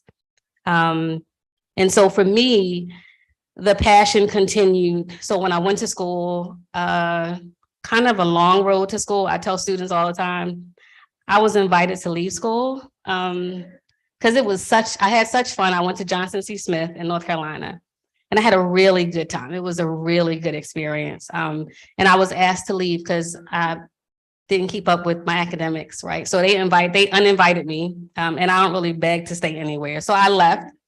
It took the long road to a bachelor's degree, came back to Philly and when I was 20, and my journey back to Philly was because Rocky Mount, North Carolina was too small. It was too small, it was too oppressive. And while I lived in Philadelphia and experienced Rizzo's reign, the racism that I experienced in North Carolina was so ever present. I knew that racism was real, but it was just too much in my face. It was too small. I came back to Philly, started doing social work, and somehow ended up in higher education, teaching. I just was did they know that I was kicked out? Like, do they know that I didn't make it? Did they know I had like a 1.19 grade point average at some point? But I just went along with the program. And so now I teach social work. But a part of what I do that continues the legacy of Black liberation and women of the movement is to really get people to interrogate social work, right? To really think about what it means to be helpers, what it means to provide social services and social support. And so as we listen to Mama Hazel and Mama Julia and Mama Charlotte, Mama Regina, thinking about the ambulance program, the food programs, and all of those programs now that are very institutionalized, right? That are controlled. You have to have a criteria to qualify for programs. You have to almost sell your children to qualify for programs, break up your families. And so a part of that is, how do we as social workers continue to perpetuate oppression in our communities? So it's not like I'm the loved faculty at the university, because I do want to work us out of a job as social workers, right? Because if social supports return to the community, they look different. And so a part of me, I teach social welfare, I teach social policy, and I teach macro practice. So one thing that we do every year that is loved and hated probably by the university is that the students do a conference every year. And every year I challenge them to think about a topic that highlights the oppressive system of social work so that we can start to shift social work practice. And so one year they did a conference during the quarantine on police brutality and mental health. And really thinking about police responses to mental health in Black and Brown communities, and how that their responses kind of perpetuate the crises that are happening. And then we end up with excessive police interactions that lead to the tragedies that we're seeing. And so the students do the work, they invite folks in, but I always have to remind them that we're not looking at traditional social work, right?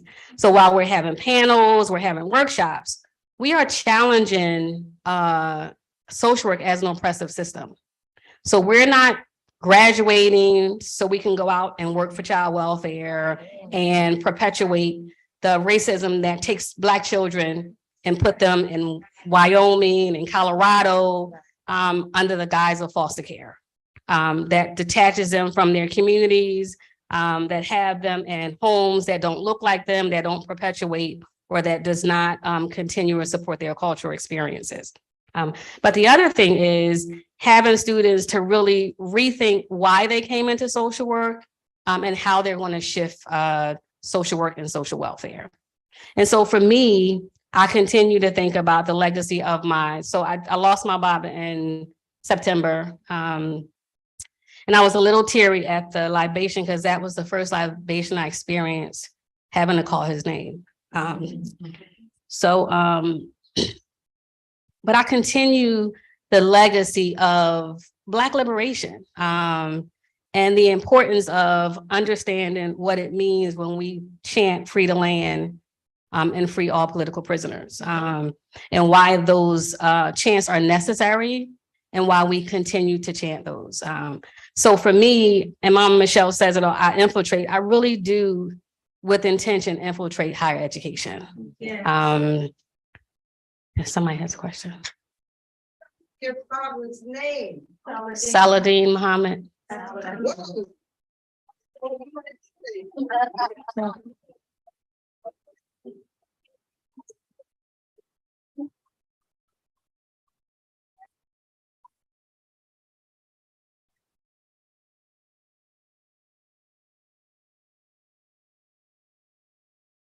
So I just end free the land by any means necessary.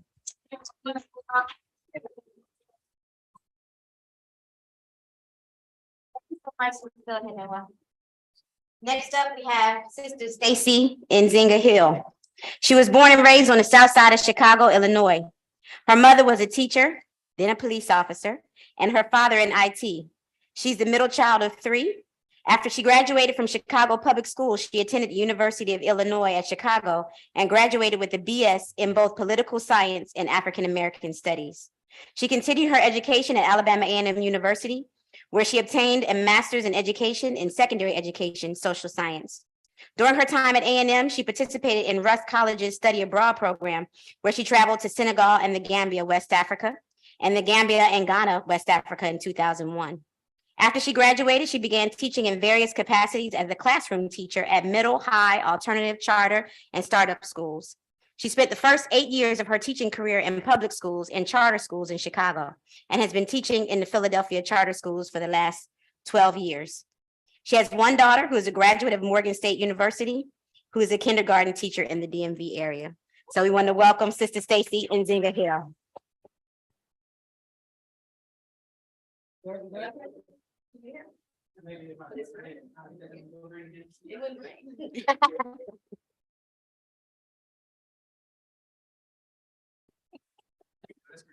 Right.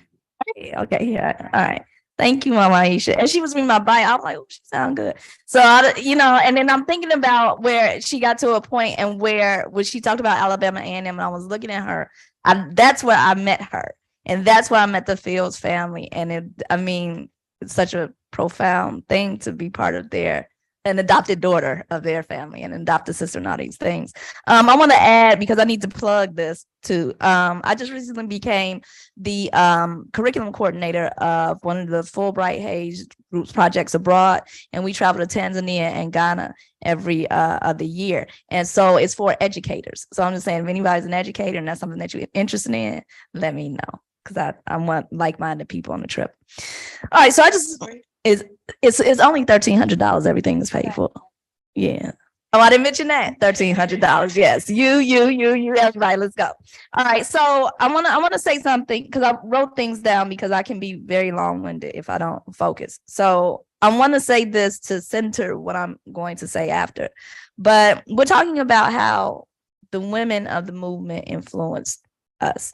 And I wanted to say who a woman is within the context of the work and the struggle is one of the least defined and presented and appreciated narratives in our community, right? So let me start my story. So you all have always been part of my life. in terms of being the Panthers. My mother was a huge influence in my life. She was initially a teacher, then she became a Chicago public police officer. She was on the Chicago Police Department. And she was always very active in the community, and that's the way she raised us. There was no doubt who was the most influential parent in our household. And besides providing the structure and the cooking and things like that, she also made us understand that whatever you do in your personal and professional life is for your community and for the liberation of your people. And she lived by that.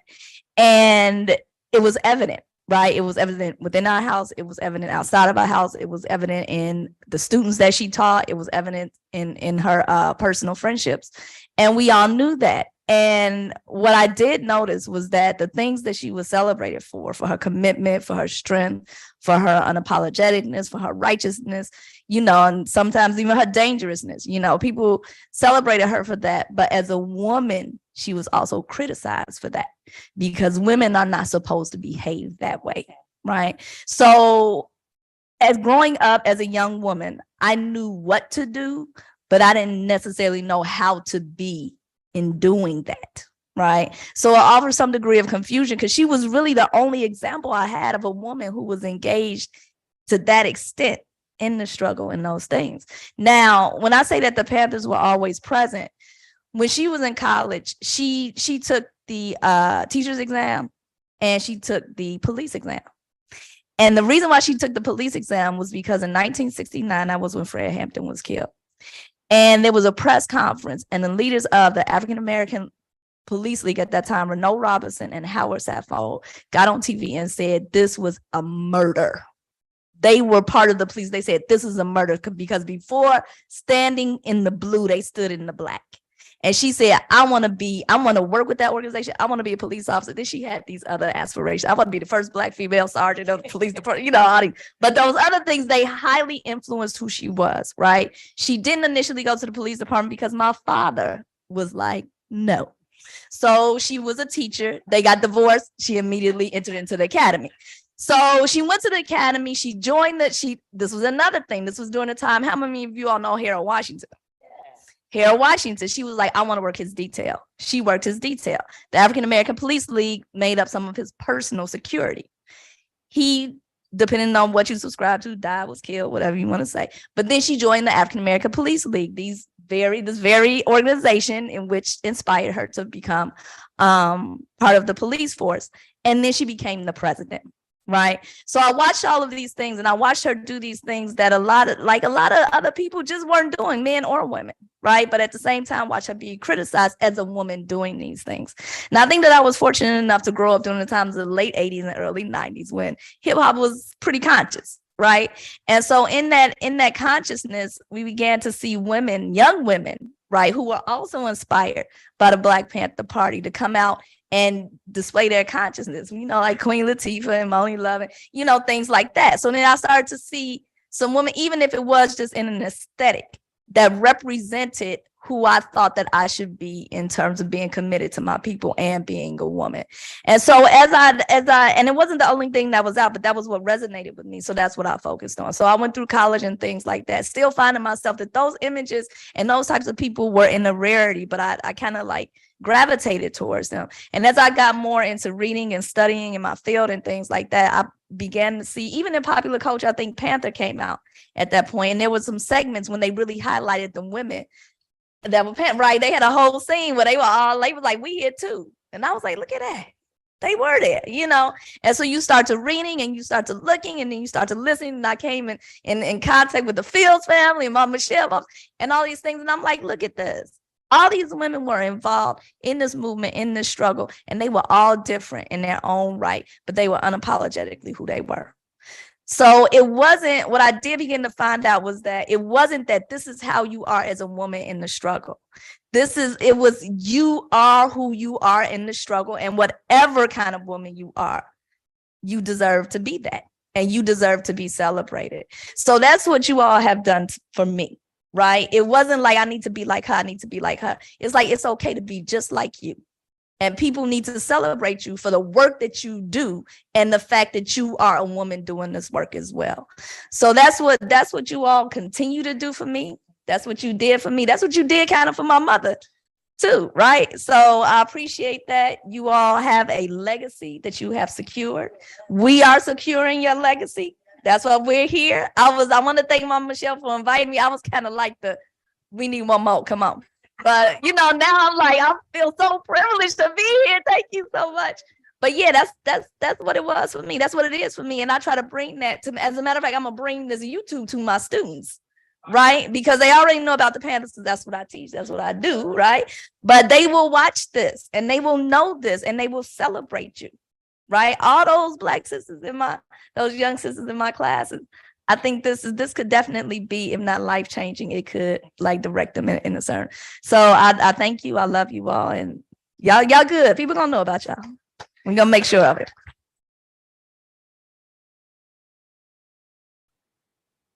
Thank you, Sister Nzinga. Really appreciate that. Next up, we have Sister Lavinia Davis. Sister Lavinia Davis was born and raised in South Philadelphia. She has studied psychology and the criminal justice system years and has a degree in criminology. Lavinia is a grassroots organizer and activist, advocate for human rights, domestic violence counselor, psychodynamic counselor, and a revolutionary focus on mental and social justice that will lead to liberation. She believes true liberation will happen when we are willing to invest in ourselves, the people, and in the community. Sister Lavinia is the founder of Society of Land-Based Women and currently serves as a director of operations and special programs at the Philly Peace Park. Sister Lavinia.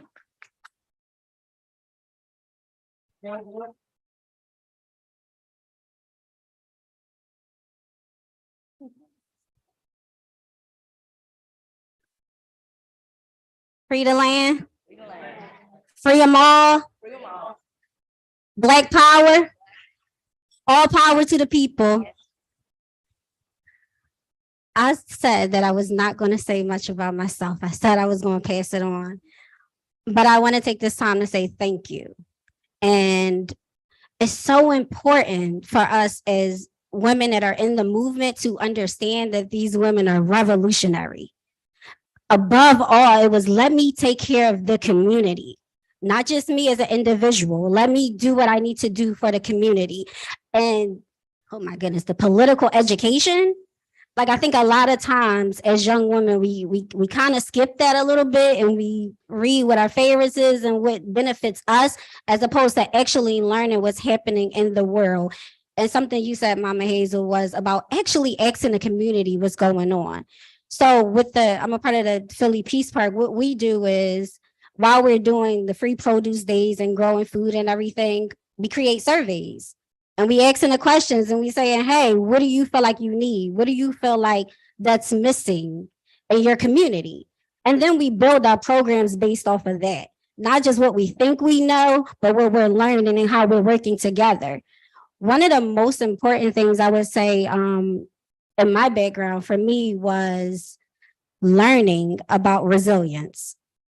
And coming from a strong family where it was men and women working together and building. And I believe that's what stands out the most to me with the Black Panther Party as well, because you guys taught us how to work as a unit. And a lot of times when people go back and they're quick to criticize and assess, they don't realize that another key thing you said, we're all stuck under this system of white supremacy. So we're all trying to learn, but instead of learning, we're blaming each other. And a lot of things that was missing was, yeah, we needed therapy. Who doesn't need therapy? We all need healing. We all need help to understand ourselves so we can work together as a collective. So I give thanks for being introduced from my mom to seeing Malcolm X's movie, right? That stood out to me, and seeing the role that Denzel played, it made me say, let me look a little bit more. And then going to the Million Women's March, where many of you sisters were, and the energy was beautiful. So as I watch and I see as I got older and I said, where do I kind of fit in? Because I don't like this is happening. And I was quick to stand up for other people. And I was like, I'll stand up for you kind of before I stand up for myself. And the energies in certain spaces at times just wasn't matching for me. And I really didn't understand revolutionary women yet. Because again, you have to be politically educated. You have to be introduced to that. And then you start reading and you start learning more. So as I started to learn, I started to see like, okay, this isn't right. This is happening not just to Black people here, but Black people there, Black people there, Black people everywhere. And then I started to not just work as an individual to say, oh, I can help here, I can help there, but actually work as a collective, right? Finding other people that were already doing what I said, oh, I want to do. Oh, this needs to be done. So I joined some different people, but the Philly Peace Park, what was important for me was that everybody talks about land. And we actually said, okay, well, we're going to take the land for the people. So fighting on liberated land, regardless of how we have the block, that's important.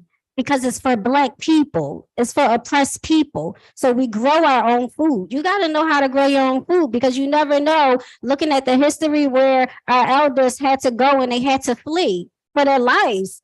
So when you go these different places, do you know how to feed yourself? Do you know how to grow the food? Being politically educated, right? You got to know where you're going and what's happening. You have to connect with other people. Defense. Right, I'm pretty sure, I know for a fact that the sisters in here will be protecting a lot of others. Elders are not, right? So there are so many things that once I got older and I started to see that I said, oh, wow, these women have done so much and continue to do so much. And if I have to be a reflection of not just with me, but anybody else, I want to present myself in a way that I am proud of. So militancy, discipline, still feminine, loving, like all of these things that we see you. We've always seen you. And whether or not people continue to say that out loud, know that we feel it. Know that you mean so much to us. All of you. So as revolutionaries, you have laid a black print for all of us. And we will continue to fight. Free them all.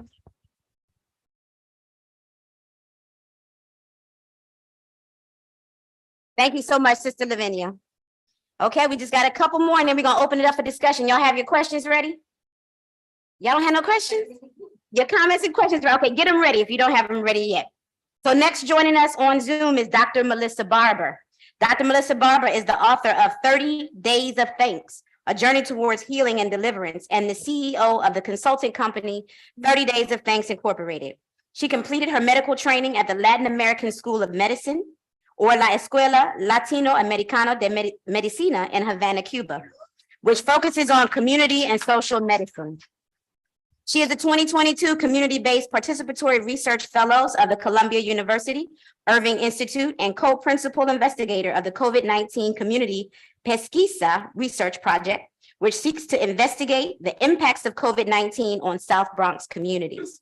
Dr. Barber was also the lead community principal investigator for heat mapping, urban heat island effect in the South Bronx and Northern Manhattan in July 1, which is now in its second phase.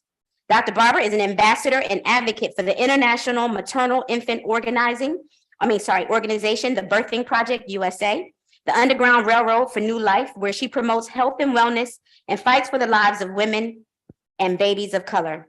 She serves on the Community Advisory Board of Columbia University's NIEHS Center for Environmental Health in Northern Manhattan. Dr. Barber is a member and co-organizer for the Parents Autism Support Circle, which educates, provides resources, and supports families with loved ones on the autism spectrum. Dr. Barber oversees 6 a.m. morning glory prayer, a ministry of Jesus Juice. Her passion for youth of color led Dr. Barber to work as director, program coordinator for the IAMM Medical School Scholarship for 10 years, facilitating the gifting of free medical education scholarships to over 300 minority students. So joining us on Zoom, Dr. Melissa Barber. Hi, everyone. Hi, everyone. Can you hear me okay? Okay. Okay. I hear some echoes in there. That okay? Let me know when I can speak. That good now? Okay. All right. Well, oh man, this is such an honor and a privilege to be here with you guys tonight. I thank you. I thank you, Dr. Strongfields, who's another one of my mamas. We were actually colleagues and classmates in Cuba for a short portion of time. And so it is just a privilege and honor to be a part of this. When the question was asked of me, how did the Black Panther women influence you? In my time, I hail from the South Bronx, the boogie down South Bronx. I rep my hood and I love my people from the South Bronx. So much of my work hails here in the South Bronx. And one of the awesome privileges that I had studying in Cuba at the Latin American School of Medicine was that I got to sit at the feet of Nahanda Biadum, who was also a mom of mine, to sit at the feet of Asada Shakur, being one of the directors of the IAMM program scholarship for medical students coming from the US, to know people like Dr. Rosemary Mealy and to sit at their feet, and the privilege of knowing who they are and what they've done. I learned a lot of their work, a lot of their love for the community, and it just sparked, I think, coming from where I come from, we come from a place where we see systematic injustices all the time. I live in a community district, a congressional district that is one of the poorest of the poor, that have been neglected time and time again. And because of that, as a Black woman, as a person of color, many of the people in our community have always had to unify together so that we can come up with our own solutions to issues and problems. And so one of the things that I've learned, not just from, all of you who are on the panel that are talking, but I've learned from the women in my history that the solutions come from us, because as one person said already on the panel, we always know what we need. We don't need top-down decision-making. We don't need people coming into our community to tell us what we need, because most often we do know what we need. And we know that if we have the necessary resources, we can implement all of the programs that we need, right? And we know how to take that, 10 cents and stretch it to $1 to make those programs that we need to make. And so I am here, honored and privileged to be here, because as I sat at the feet of many of those Black Panther women and heard the things that they did, it sparked something in me to know that not only did my love for the community actually take me to a place where I would come back to my community and work in my community and do much of the effective work that I do now. It was a privilege and honor. Like, I'll start with Nahanda first, but it was a privilege and honor to hear her say some of the programming that they would do. Right? She would sit, and learn from Dr. Matulu Shakur how to implement acupuncture in the clinic that they had here several blocks down from my community. And because we had such an issue with the heroin crisis back in the 70s, they were like, there were so many complaints about how do we help our community heal? How do we, get our people off of drugs? How do we get them free from this drug addiction that has taken a hold of them? And so when the Young Lords and the Panthers took over Lincoln Hospital, for those of you who don't know that history, go back and learn it. They were actually placed in a clinic that was right here on 140th Street in the South Bronx between Alexander and Willis Avenue, which is like 3 blocks down from my house. And they began to do alternative medicine, and they used acupuncture as a means to heal our community and get them off of drugs by detoxing them through acupuncture. They used programs like Reiki and other things to also heal our community. But it was in that clinic also that we had the maternal infant programs and all of the things that would happen to uplift our community. And so several years ago, about I want to say 10, almost 11 years now, that clinic was abandoned. And I am co-founder of an organization called South Bronx Unite. And I am also one of the founding directors and currently the president of the Mount Haven Port Morris Community Land Trust. And we begin to develop this community land trust so that we can go get land, so that in perpetuity we would have this land and claim it as an asset for our community. And with that, we begin to petition the city for this very clinic, this very building, because we had a vision that this building would actually be a wellness center, that we would focus on the 3 pillars of health, education, and the arts. And in our 10-year journey, as we fought for the city to give us the rights and the access to this building, I am happy to report that on January 12th, the RFP for this building actually came out, and we submitted our application to actually get this land. And one of the things that I'm proud of in us pursuing for the 10 years to get this property is that when I would talk to Nahanda about all of the work that she would do in this clinic and how she would do certain things with other party members as they would heal and detox many of the people in our community, before she died, when I went back to Cuba and I would talk to her about what we were doing, she was so excited because here was somebody in her legacy, somebody who she knew that would be literally taking the torch. And so I was like, Mama, look, here's the renderings to the building. This is what we're going to do. This is how we're going to focus on this. This is what we're going to put in the building. And so she was so excited to hear that here we were, a local community organization that organically came together as neighbors who just loved our community, wanted something better for our community, and said that this is what the community is saying that we need. So, doing these envisioning sessions and saying, how could this building work for you? What would it do? What would it be? What would you want it to be? And conducting all of these envisioning sessions with people from our community, whether they spoke English, whether they spoke any other language, we made sure that they would come out and they would literally tell us what it is that they needed. And when they came out to tell us what they needed, health, education, and arts was at the center of everything that they wanted and that they needed for their family.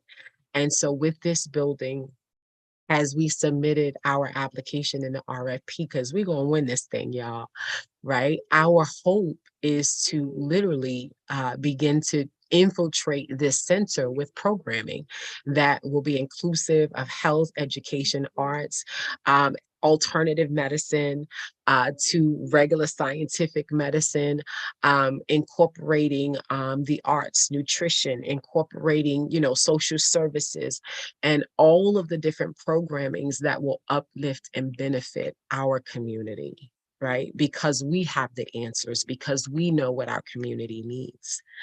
And so when I look at and I think of the question of how did the Panthers influence me, right, to do what I do, I see you guys as such a pillar of light, a beacon of light that I look towards, because many of the same issues that you encountered years ago is the same issues that my community is still facing.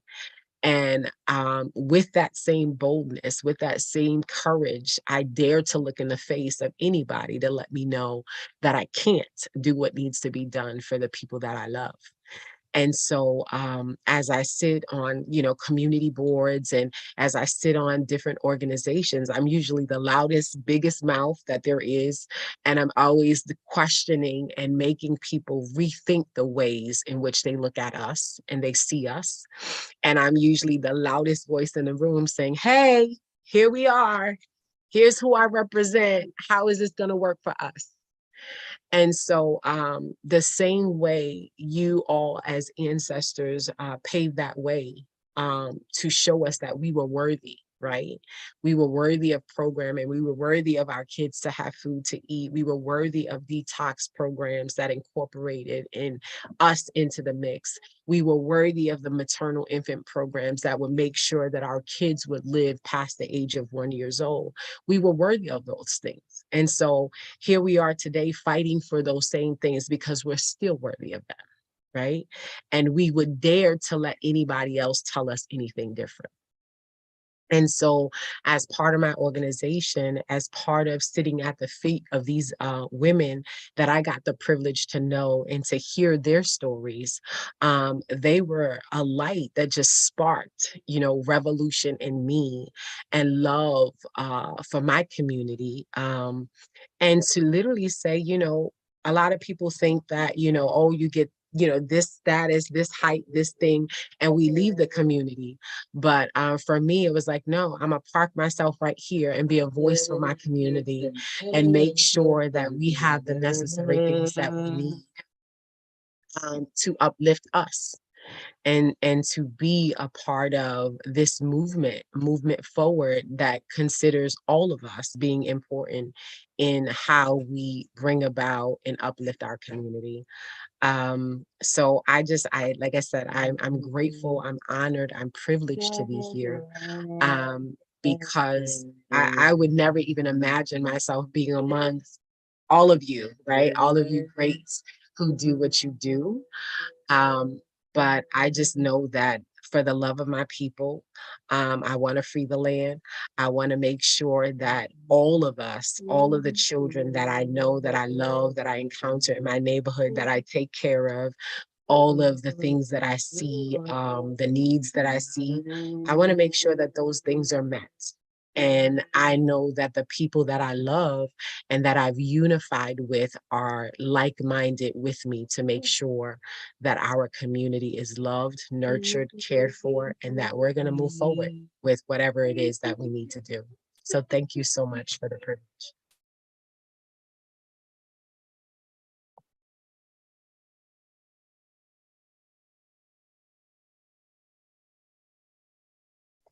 I can't hear you.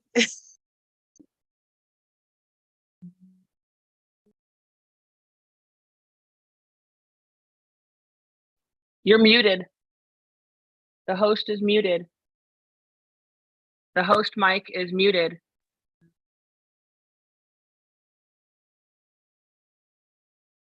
We can't hear. Okay. Oh, okay. First and foremost, it's an honor to be here. And I want to thank all the organizers who helped put this together, Mama Michelle, and foremost. And also, I got to give props to Barbara Cox and Ethel here in the audience. They're Panthers, and Barbara was one of the first women, female Panthers outside of my family that I met. And when she came up to me, she was like, I know you, I know your dad. I'm like, I don't really know this woman, but she really instilled in me the history of the Panther women, more so than my family. My father is Russell Maroon Chokes. I'm his oldest daughter. And I stand on the shoulders of Panther women and my family on my father's side. I can remember being brought over to my aunt's home to help prepare dinners to raise monies for my father for his legal defense. And I was like, I'm only like 7, 8, and 9. I'm 58 today. So the struggle for my father's release went all the way back since I was 7, 8 years old. so we were helping to sell dinners. And my uncle, God rest his soul, Uncle James would give all the grandkids 50-cent pieces at Christmas. And I may not call him all year, but I would be at his door for Christmas to get my 50-cent pieces. And I thought about preparing those dinners and all the work to sell dinner. And I said, I'm gonna take 2 of these 50-cent pieces and mail to my daddy because he obviously needs money. I didn't know that he was in prison. So I mailed the 50-cent pieces, not knowing I'm 7, 8, or 9. You don't put coins in the mail. So when my daddy called, I was so happy. I was like, Daddy, did you get my 50-cent pieces? And he said, very mild manner, he said, oh, baby girl, you can't do that. One of the guards may have gotten your 50-cent piece. I didn't get it. And it just triggered something in me that keeps me fighting to this day. And I said, when my aunts take me up to see my dad again, they were the Panther women, because my mother had never took me to see my father. She just couldn't. She had been through a lot with the doors being kicked in on his escapes. And she had been through a lot, so she didn't want to step foot on the prison ground. And I said, after I hung up the phone, I said, I'm gonna get the first guard that I see when I get to that prison. And I got today, my aunts and them opened the prison door, and I ran so fast. I kicked the first guard in the penis, and he said, oh, why did you do that? And another guard came over and said, did she really kick you? And I said, yeah, he stole my 50-cent piece. And he said, what 50-cent piece? He had no clue. But I tell this story. Oh, let me tell this part. So they both grabbed me under my arms, carried me outside of the prison, sat me on a bench outside the prison. And I didn't care because I had got the job done. And my aunts and them, they didn't even look at me. They were like, she gonna screw this whole visit up. But they got through to see him. And my dad called me and he said, you really did that? He said, I know you're gonna be there with me. And from that day on, I learned where my dad really was. I had seen him before then, but as a lot of people still to this day tell their children that their father in boxing school, they're somewhere outside of the prison. And it's complicated once children do learn, because outside of, and let me get to the part, my dad was a great mentor to a lot of the guys who have come home, juvenile lifers that were eventually released with the Supreme Court ruling that you should not. There's a guy just came home, should not be locked up as a child. Think of me and the 50-cent piece. Had it been today, I would have been arrested as a child, 7 to 8, 9 years old. So part of some of the stuff that I have done, my dad helped start the Human Rights Coalition, HRC. And it's still going strong today. And I eventually branched off from HRC, and my dad and I, along with a couple other prisoners, helped start FCU, Family and Community United. I was a little antsy like my dad. I couldn't sit and push pencils at meetings. It just was not me. I need to get on the ground and get the legs moving. Not those same legs that kicked the officer, but almost the same. But what it did for me was when I got out of the meetings, meeting after meeting on how we going to free our political prisoners and make this system better, which a lot else has to be done outside of being at meetings.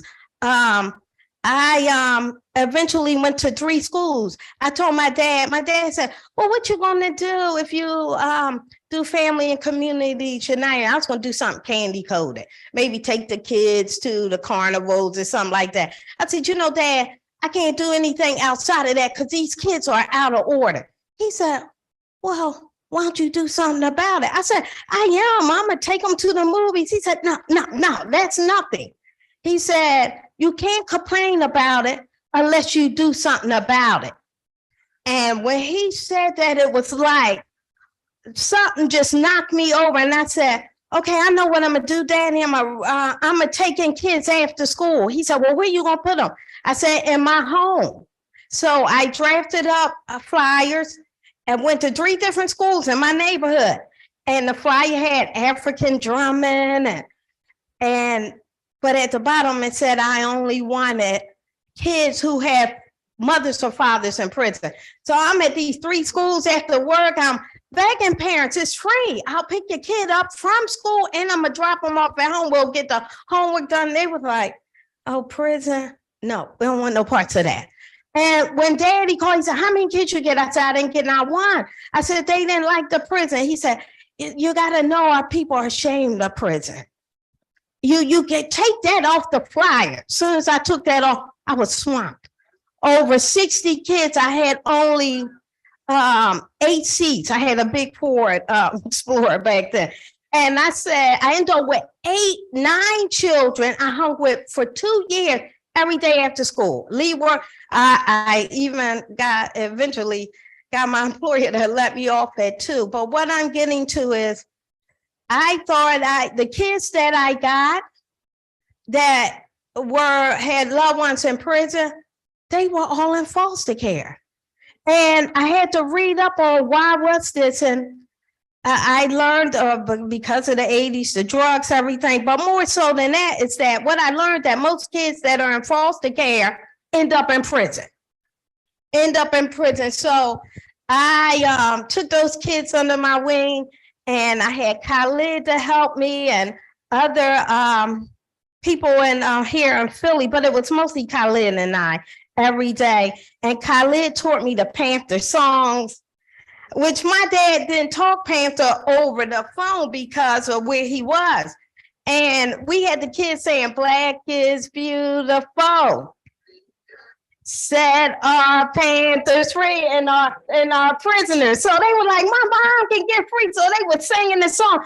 And one of the foster parents came out to me one day and said, what is she saying? Black is beautiful. I said, wait a minute, it's clear. What do you mean? What? So I then realized we had to do education classes for what Lavinia was saying, for the foster parents and the parents behind bars. So I could only do it for 2 years because we were free. But till this day, all those kids are still in my life. They doing well. So after that, I told Daddy, I said, my son is grown now. I said, I got an extra room in the house. I'm gonna put some flowers back there. He said, wait a minute, hold up. Flowers? You can do something else with that room. I said, I don't need any more of your suggestions. So I did the after school program for free. And he said, what about foster care? I said, oh no. He said, well, you said the kids were out of order and you just groomed these kids for 2 years and you took them to another level. So I took in 16 kids in 1 year, only because they were the worst of the worst. So no one else wanted them.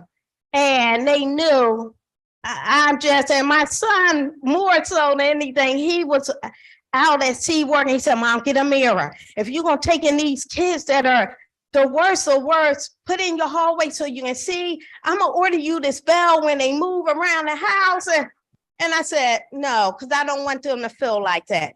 Every last one came in. I had a pregnant, all the kids would attend meetings with me. The meetings I didn't like pushing pencils after I did the after school program. But what it did was I had one girl come in 6 months pregnant using wet. I didn't even know what wet was. And she explained it. But when she came in, she said, lady, you don't know who I am.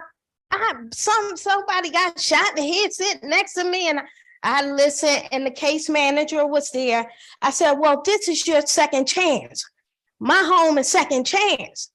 She said, I don't care about that. And she went on and on. And I said, the caseworker said, are you going to take her? I said, yeah. she said, well, and she gave me all these demands. I said, first of all, you know, you act like you still want to be a part of the street. So you want to remain a part of the street, I will drag you by your hair and I will crush you. I'll make you a part of the street. I said, now you either going to take that bedroom and act like you got some sense, because this is different. I just said, you get a second chance in here. And she said, where in my bedroom? I cried when she left. Didn't do the the caseworkers was calling me every day because she was like 17. Did she sneak out? Did she do? No. She was attending meetings, learning political education, and she's excellent now. They were taking her kid away, and now she's excellent. But outside of that, I haven't done that. My dad passed away now almost 14 months now. He came down with cancer, and as we know, the medical out here isn't great for us. So to hear the sister in Cuba, that was awesome, because Black women, I go to my doctor and I'm ignored. And Black women are being ignored on a ultimate level of outside of the medical. So I knew if we are being ignored, my dad was being ignored. And that's how we got him out with the Abolitionist Law Center, Nikki and RuPauli. I discovered a Black sister judge denied my dad release, 79, 4 weeks to live. And the police officer family was in the courtroom when she denied him. And they said, Your Honor, you can't free him. He shot my dad in the back 5 times and left him as a police officer on the ground. But the sister came through the judge. She said, first of all, he didn't shoot him. He didn't have a gun.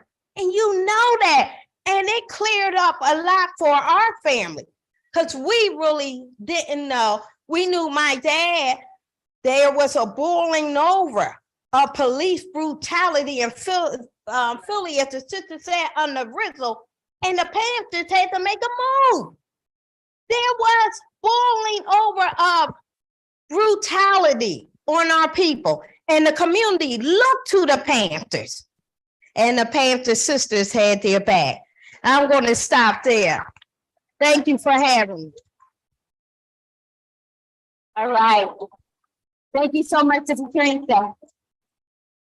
Our final speaker on this panel is Sister Tiffany Murphy. Before Tiffany gives her presentation, we're going to watch a brief 3-minute video. So if you could show the video.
So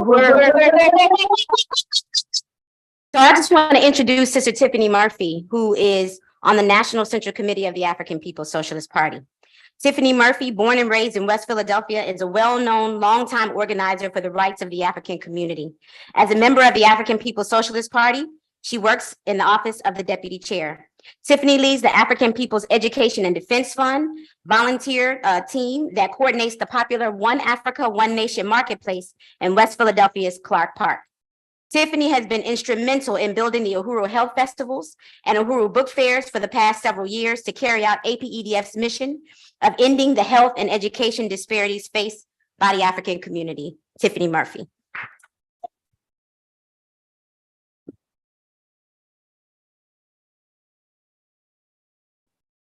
Uhuru and freedom greetings.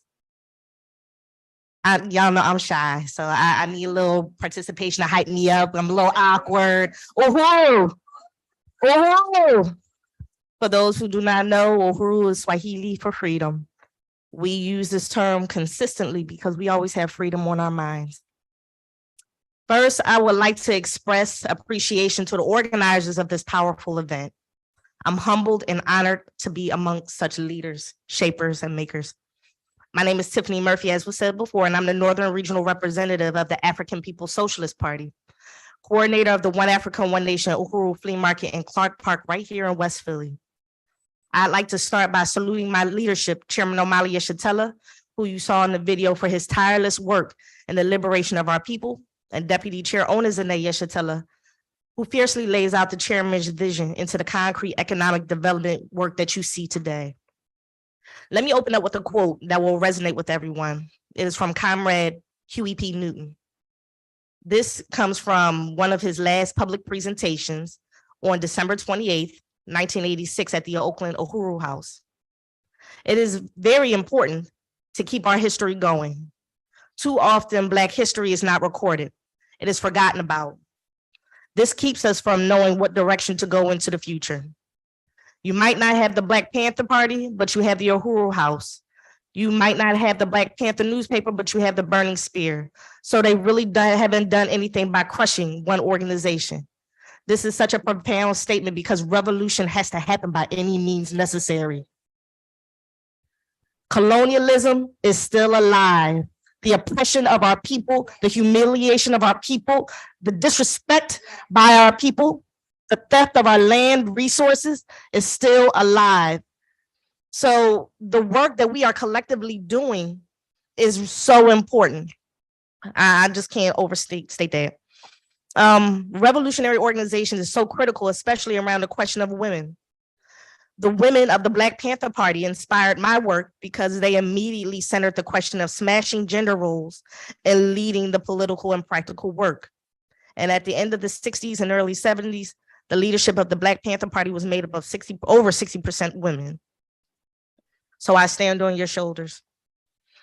The African People's Socialist Party is a revolutionary organization through African internationalism that is working to complete the Black Revolution of the 60s by answering many questions relating to the oppression of Africans and oppressed people and a concrete material path of solving that. We can't overstate the significance of the role of African women in leadership. The 14-point platform in our Constitution states, we want an end to the political and social oppression and economic exploitation of African women. We believe in the absolute, unequivocal political, social, and economic equality of African women and men. We believe that a fundamental test of the progressive or revolutionary character of any organization, party, movement, or society is in its commitment confirmed to the practice, to the destruction of the special oppression of women, and the elevation of women to the rightful place as equal partners and leaders in the forward motion of the development of human society, and as leaders, makers, and shapers of human history. The party has an organization that is directly addresses these questions and organizes African women into political life to address colonial contradictions. Here's an excerpt from President Yejide Oromila, president of the African National Women's Organization, in the political report. The African National Women's Organization is guided by the political theory of African internationalism, not feminism. African internationalism informs us that colonialism, not patriarchy, is the root of African women's oppression.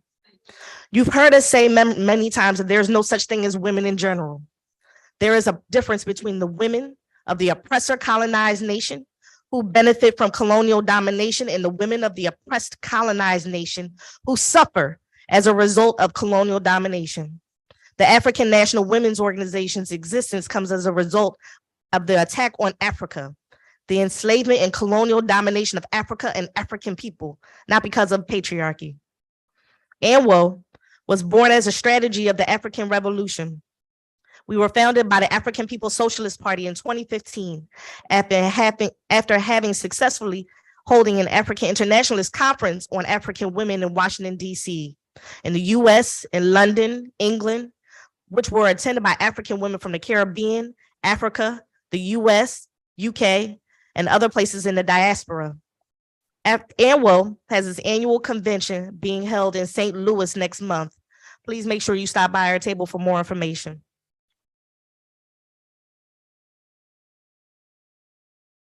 So let's go ahead and talk a little bit about what you saw in the video, right? This Hands Off Uhuru, Hands Off Africa campaign is so important, right? What you saw happened on July 29th of last year. This is a continuation of the terror that this state imposes on our people when we are looking to free ourselves from this oppressive system. You've seen the video where we are literally building institutions and programs for African self-determination and self-reliance. And it makes the state mad. So every time the state feels like that they're under the thumb of something or they're being undermined, they attack us with violence. And this is what happens. The work of this brilliant counteroffensive strategy of the party is going to involve everyone, because that attack that happened on July 29th wasn't just an isolated incident. It was an attack on everybody in this room. It was an attack on your mamas, your daddies, your kids, and then the future ahead of us, because they are actively trying to stop the work. So I want to encourage everyone to find a way to support this campaign. Again, we'll have more information on the outside in terms of how you can engage, you can volunteer, you can donate. Okay. Told you I'm awkward, so I need notes.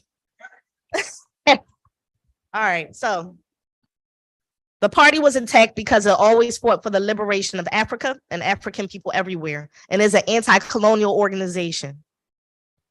The party, well, through thousands of donations from supporters, including white people paying reparations, the party is moving forward. Constructing of the Black community basketball court, the African women's doula program, the beautiful murals that's happening in St. Louis, the community gardens, the farmers market, preparing to build Uhuru, Jiko, and more. And for those who do not know, the economic development work of the party is far reaching. So for those who may not know, who knows Uhuru Furniture and Collectibles here in Philadelphia? Everybody got a story. Everybody love Uhuru Furniture. This powerful institution for self-determination and self-reliance has been in existence here in Philadelphia for almost 30 years. Next year will be 30 years, providing job opportunities for brothers and sisters who were recently released from incarceration, putting up the struggle and defending the rights and the line of the Black people at every single turn. I think, what was it, 2 weeks ago, it was a press conference that was put out that promoted the MLK Day celebration, but it also talked about the attacks and the significance of how it affects all of us. It, again, is just not an isolated attack, and I can't overstate that. This attack on African people is a continuation of COINTELPRO. U.S. government's counterinsurgency tried to crush the African liberation movement. The party has built a powerful counteroffensive, as I said before, in the Hands Off Uhuru, Hands Off Africa campaign. Please make sure that you go to the website to find out more information. The website is handsoffuhuru.org. We want everyone, if you can, to donate to the campaign, to pay for the legal defense, because from what we understand and what we are putting out, indictments are soon to come. So, that is going to be another level of struggle, and we need all hands on deck for this. Join the Hands Off Committee or start your own in your area. Sign a petition. We have paper petitions outside. You can sign online as well. Hold a fundraiser. Print the Hands Off flyer, do an outreach table, and paint the stencil. All this information, we could give you more, after the jump. We have a table outside. Really quickly, I wanted to just talk about another local struggle that's happening here. So who here is familiar with the One Africa, One Nation Uhuru Flea Market in Clark Park? All right, so the next time we get together, I want everybody's hands to be up, all right? So let's go ahead and peep that. I am the coordinator for this powerful institution. For those who know the story of Philadelphia, the question around vending has always been up for contention, right? The right to self-reliance and self-determination over our coin, right? When jobs weren't available, we hustled. We got on the streets and we sold things. We made things happen. That's the plight of the vendor. 52nd Street, 60th Street in West Philadelphia, Lehigh Avenue, the state, and this went on for generations. And the state found a way to go ahead and hamper that by causing sweeps and, just trying to get rid of what that self-determination, that self-reliance looked like for our people, getting rid of that fire. But the party saw that and created this really profound institution, the Uhuru Flea Market, that let us do the legwork for the vendor, gave the vendor the opportunity to build business, to build relationships, to make money, to feed, clothe, and house yourselves practically on your own terms.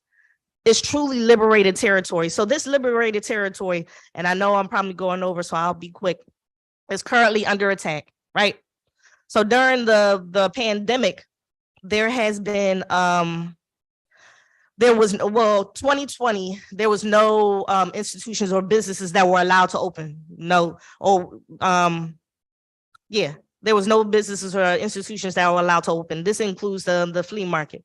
Because of that, various vendors were popping up in Clark Park, go ahead and setting up their tables and making money and things like that because folks was losing their jobs. People needed to eat. We understand that struggle, but it can't come at the expense of each other, right? So it's really important, to say that this institution is in place to go ahead and protect the vendor, to protect the African community. So, the city and Fairmount Park has allowed this unpermitted vending to happen consistently, especially when our markets are happening. Why is this important? Because the vendors who are working under our umbrella have been losing money to feed their families, to pay for their kids' education, to go ahead and make that subsequent income. It is a form of counterinsurgency if the state is letting it happen. Why? Because if they attempt to crush the organization that is protecting the Black community, that means that they're going to go after those vendors next, right? So there is currently a campaign and a struggle that is happening. Hands Off Uhuru, Hands Off One Africa, One Nation Marketplace, where we are pushing back against Fairmount Park and against the city of Philadelphia to protect and defend this institution, to make sure that we are organizing to support these vendors to come under our umbrella and not act against the institution that is working in your interest. So we have more information outside. We have community meetings every 2 weeks. We are building petitions. We are looking for organizations that are uniting with this struggle. We are looking for individuals, volunteers that can help build this campaign and really help build and grow this economic development institution of almost 20 years, I should say, to really continue to protect and serve the people the way we have and always intended to. So in sum, I just really appreciate all my fellow panelists for everything that you have shared, and just remind everybody that the struggle continues. Colonialism is still alive. Nothing has changed. Our people are still being killed at the hands of the state on a consistent basis. Our people are still starving. So I want to urge everybody to not just listen to this message, but figure out a way to get involved in this struggle, right? Even if that means putting up a flyer, making a phone call, making a donation, but the work has to continue to forward economic self-reliance and self-determination. Uhuru, Hands off, uhuru, hands off Africa, uhuru. All right, let's give all the sisters a warm round of applause. Thank you so much. We want to bring up Mama Michelle.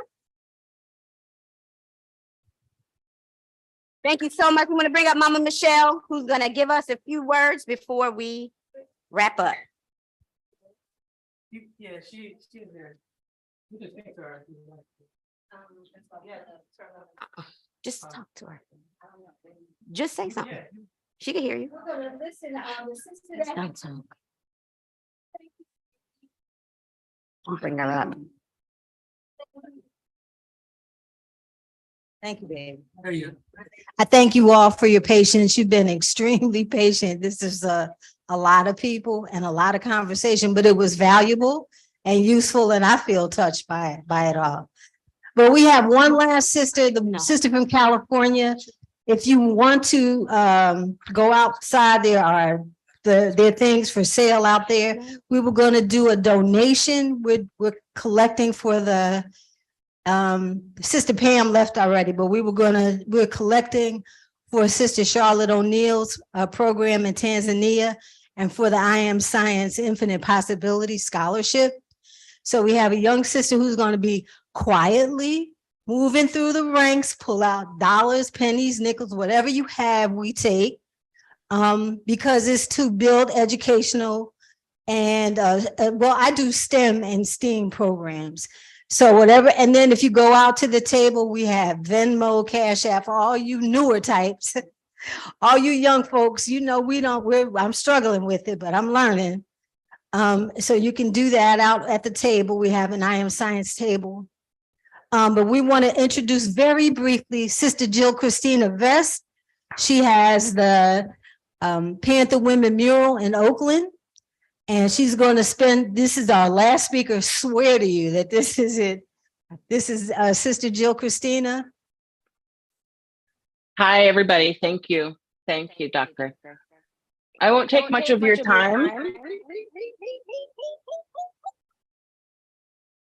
I'll wait for the echo to go. I'm not sure what's going to take to. I have the Women of the Black Panther Party mural in Oakland, California. It's called the West Oakland Mural Project, and I have been stepping away throughout the day because the downstairs of my house is a museum, which I was trying to make clear at the beginning of this process that I would be stepping away and coming back as museum guests were coming in to learn about the Black Panther Party and to honor the women of the Black Panther. Apparently, because of that, I missed my place in line, and I have 2 seconds to talk to you before you guys go. But basically, it's the West Oakland Mural Project. It's in Oakland, California. It's a mural honoring the women of the Black Panther Party. The women of the Black Panther Party have influenced my life since being born in 1966 Chicago.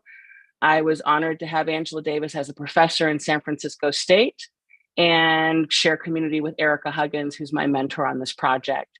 I was invited to participate with this event from Sister Pam Africa. So sadly, I'm not able to do that. But you can Google West Oakland Mural Project and find out more information. We give away food, we give away hot food and groceries and hygiene products 3 or 4 times a year and host the museum downstairs. The whole project is based in joy and celebrating. Instead of what was done to the Black Panther Party, my entire project is focused on what the Black Panthers were doing. And when you learn about what the Black Panthers were doing, you're left feeling inspired and filled with joy and understanding that you can help your community, even if it's one person at a time, one child at a time, one elder at a time, one grocery bag at a time, one hot meal at a time. That's what I've learned from the Panthers is I don't have to wake up tomorrow and try to eradicate white supremacy or police brutality, but I can wake up tomorrow and find somebody in my community that I can help. And those are the main things that I think the Panthers focused on. They weren't focused on what they're doing. They focused on what we need to do. And that's the legacy that I'm trying to keep alive.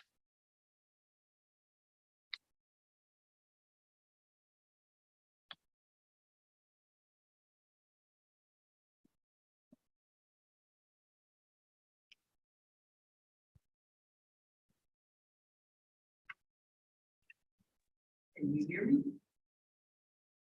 Can you see me? Can you hear me? I just want to thank you. Okay. And I want to thank all of you who came out today. I hope you got something from it. I did. I just want wanted to say that if we have, because I think the people have to cut the tech off. But we invite you to stick around. We're going to be in the lobby to hear it, and you can have conversations. You good with that? For people to come up and have a chat, or to meet them out there. The two sisters here, the two Panther sisters have have a book on sale, Comrade Sisters, that you can purchase. Yes. It's too loud? Oh my God, people have been buying them up. Okay, we have some more. Ooh, I was about to say. Okay. And you can get them autographed. The Sister Hazel, Sister Regina, there are two more sisters here who are in the book as well. Do you mind me shouting you out? Not really? You want me to shout you out? Okay. No? I mean, well, you have you're in the book as well. And I thought maybe if somebody wanted to get your autograph. Oh no, okay. All right, I'm sorry. Anyway, folks, the books are there. They're for sale. There are also some things from the IAMM Science Education Group and who co-sponsored this event with the Robeson House. I have to thank my brother Christopher. I want to thank my brother Aisha. I want to thank my husband. I want to thank the family. I want all my folks to help out today. You know who you are. But we have a gift for you, sisters, and then just sit down, let us give you your gifts. Thank you. Hang around, have a chat. They're not going to kick us out. All right. Thank you very much.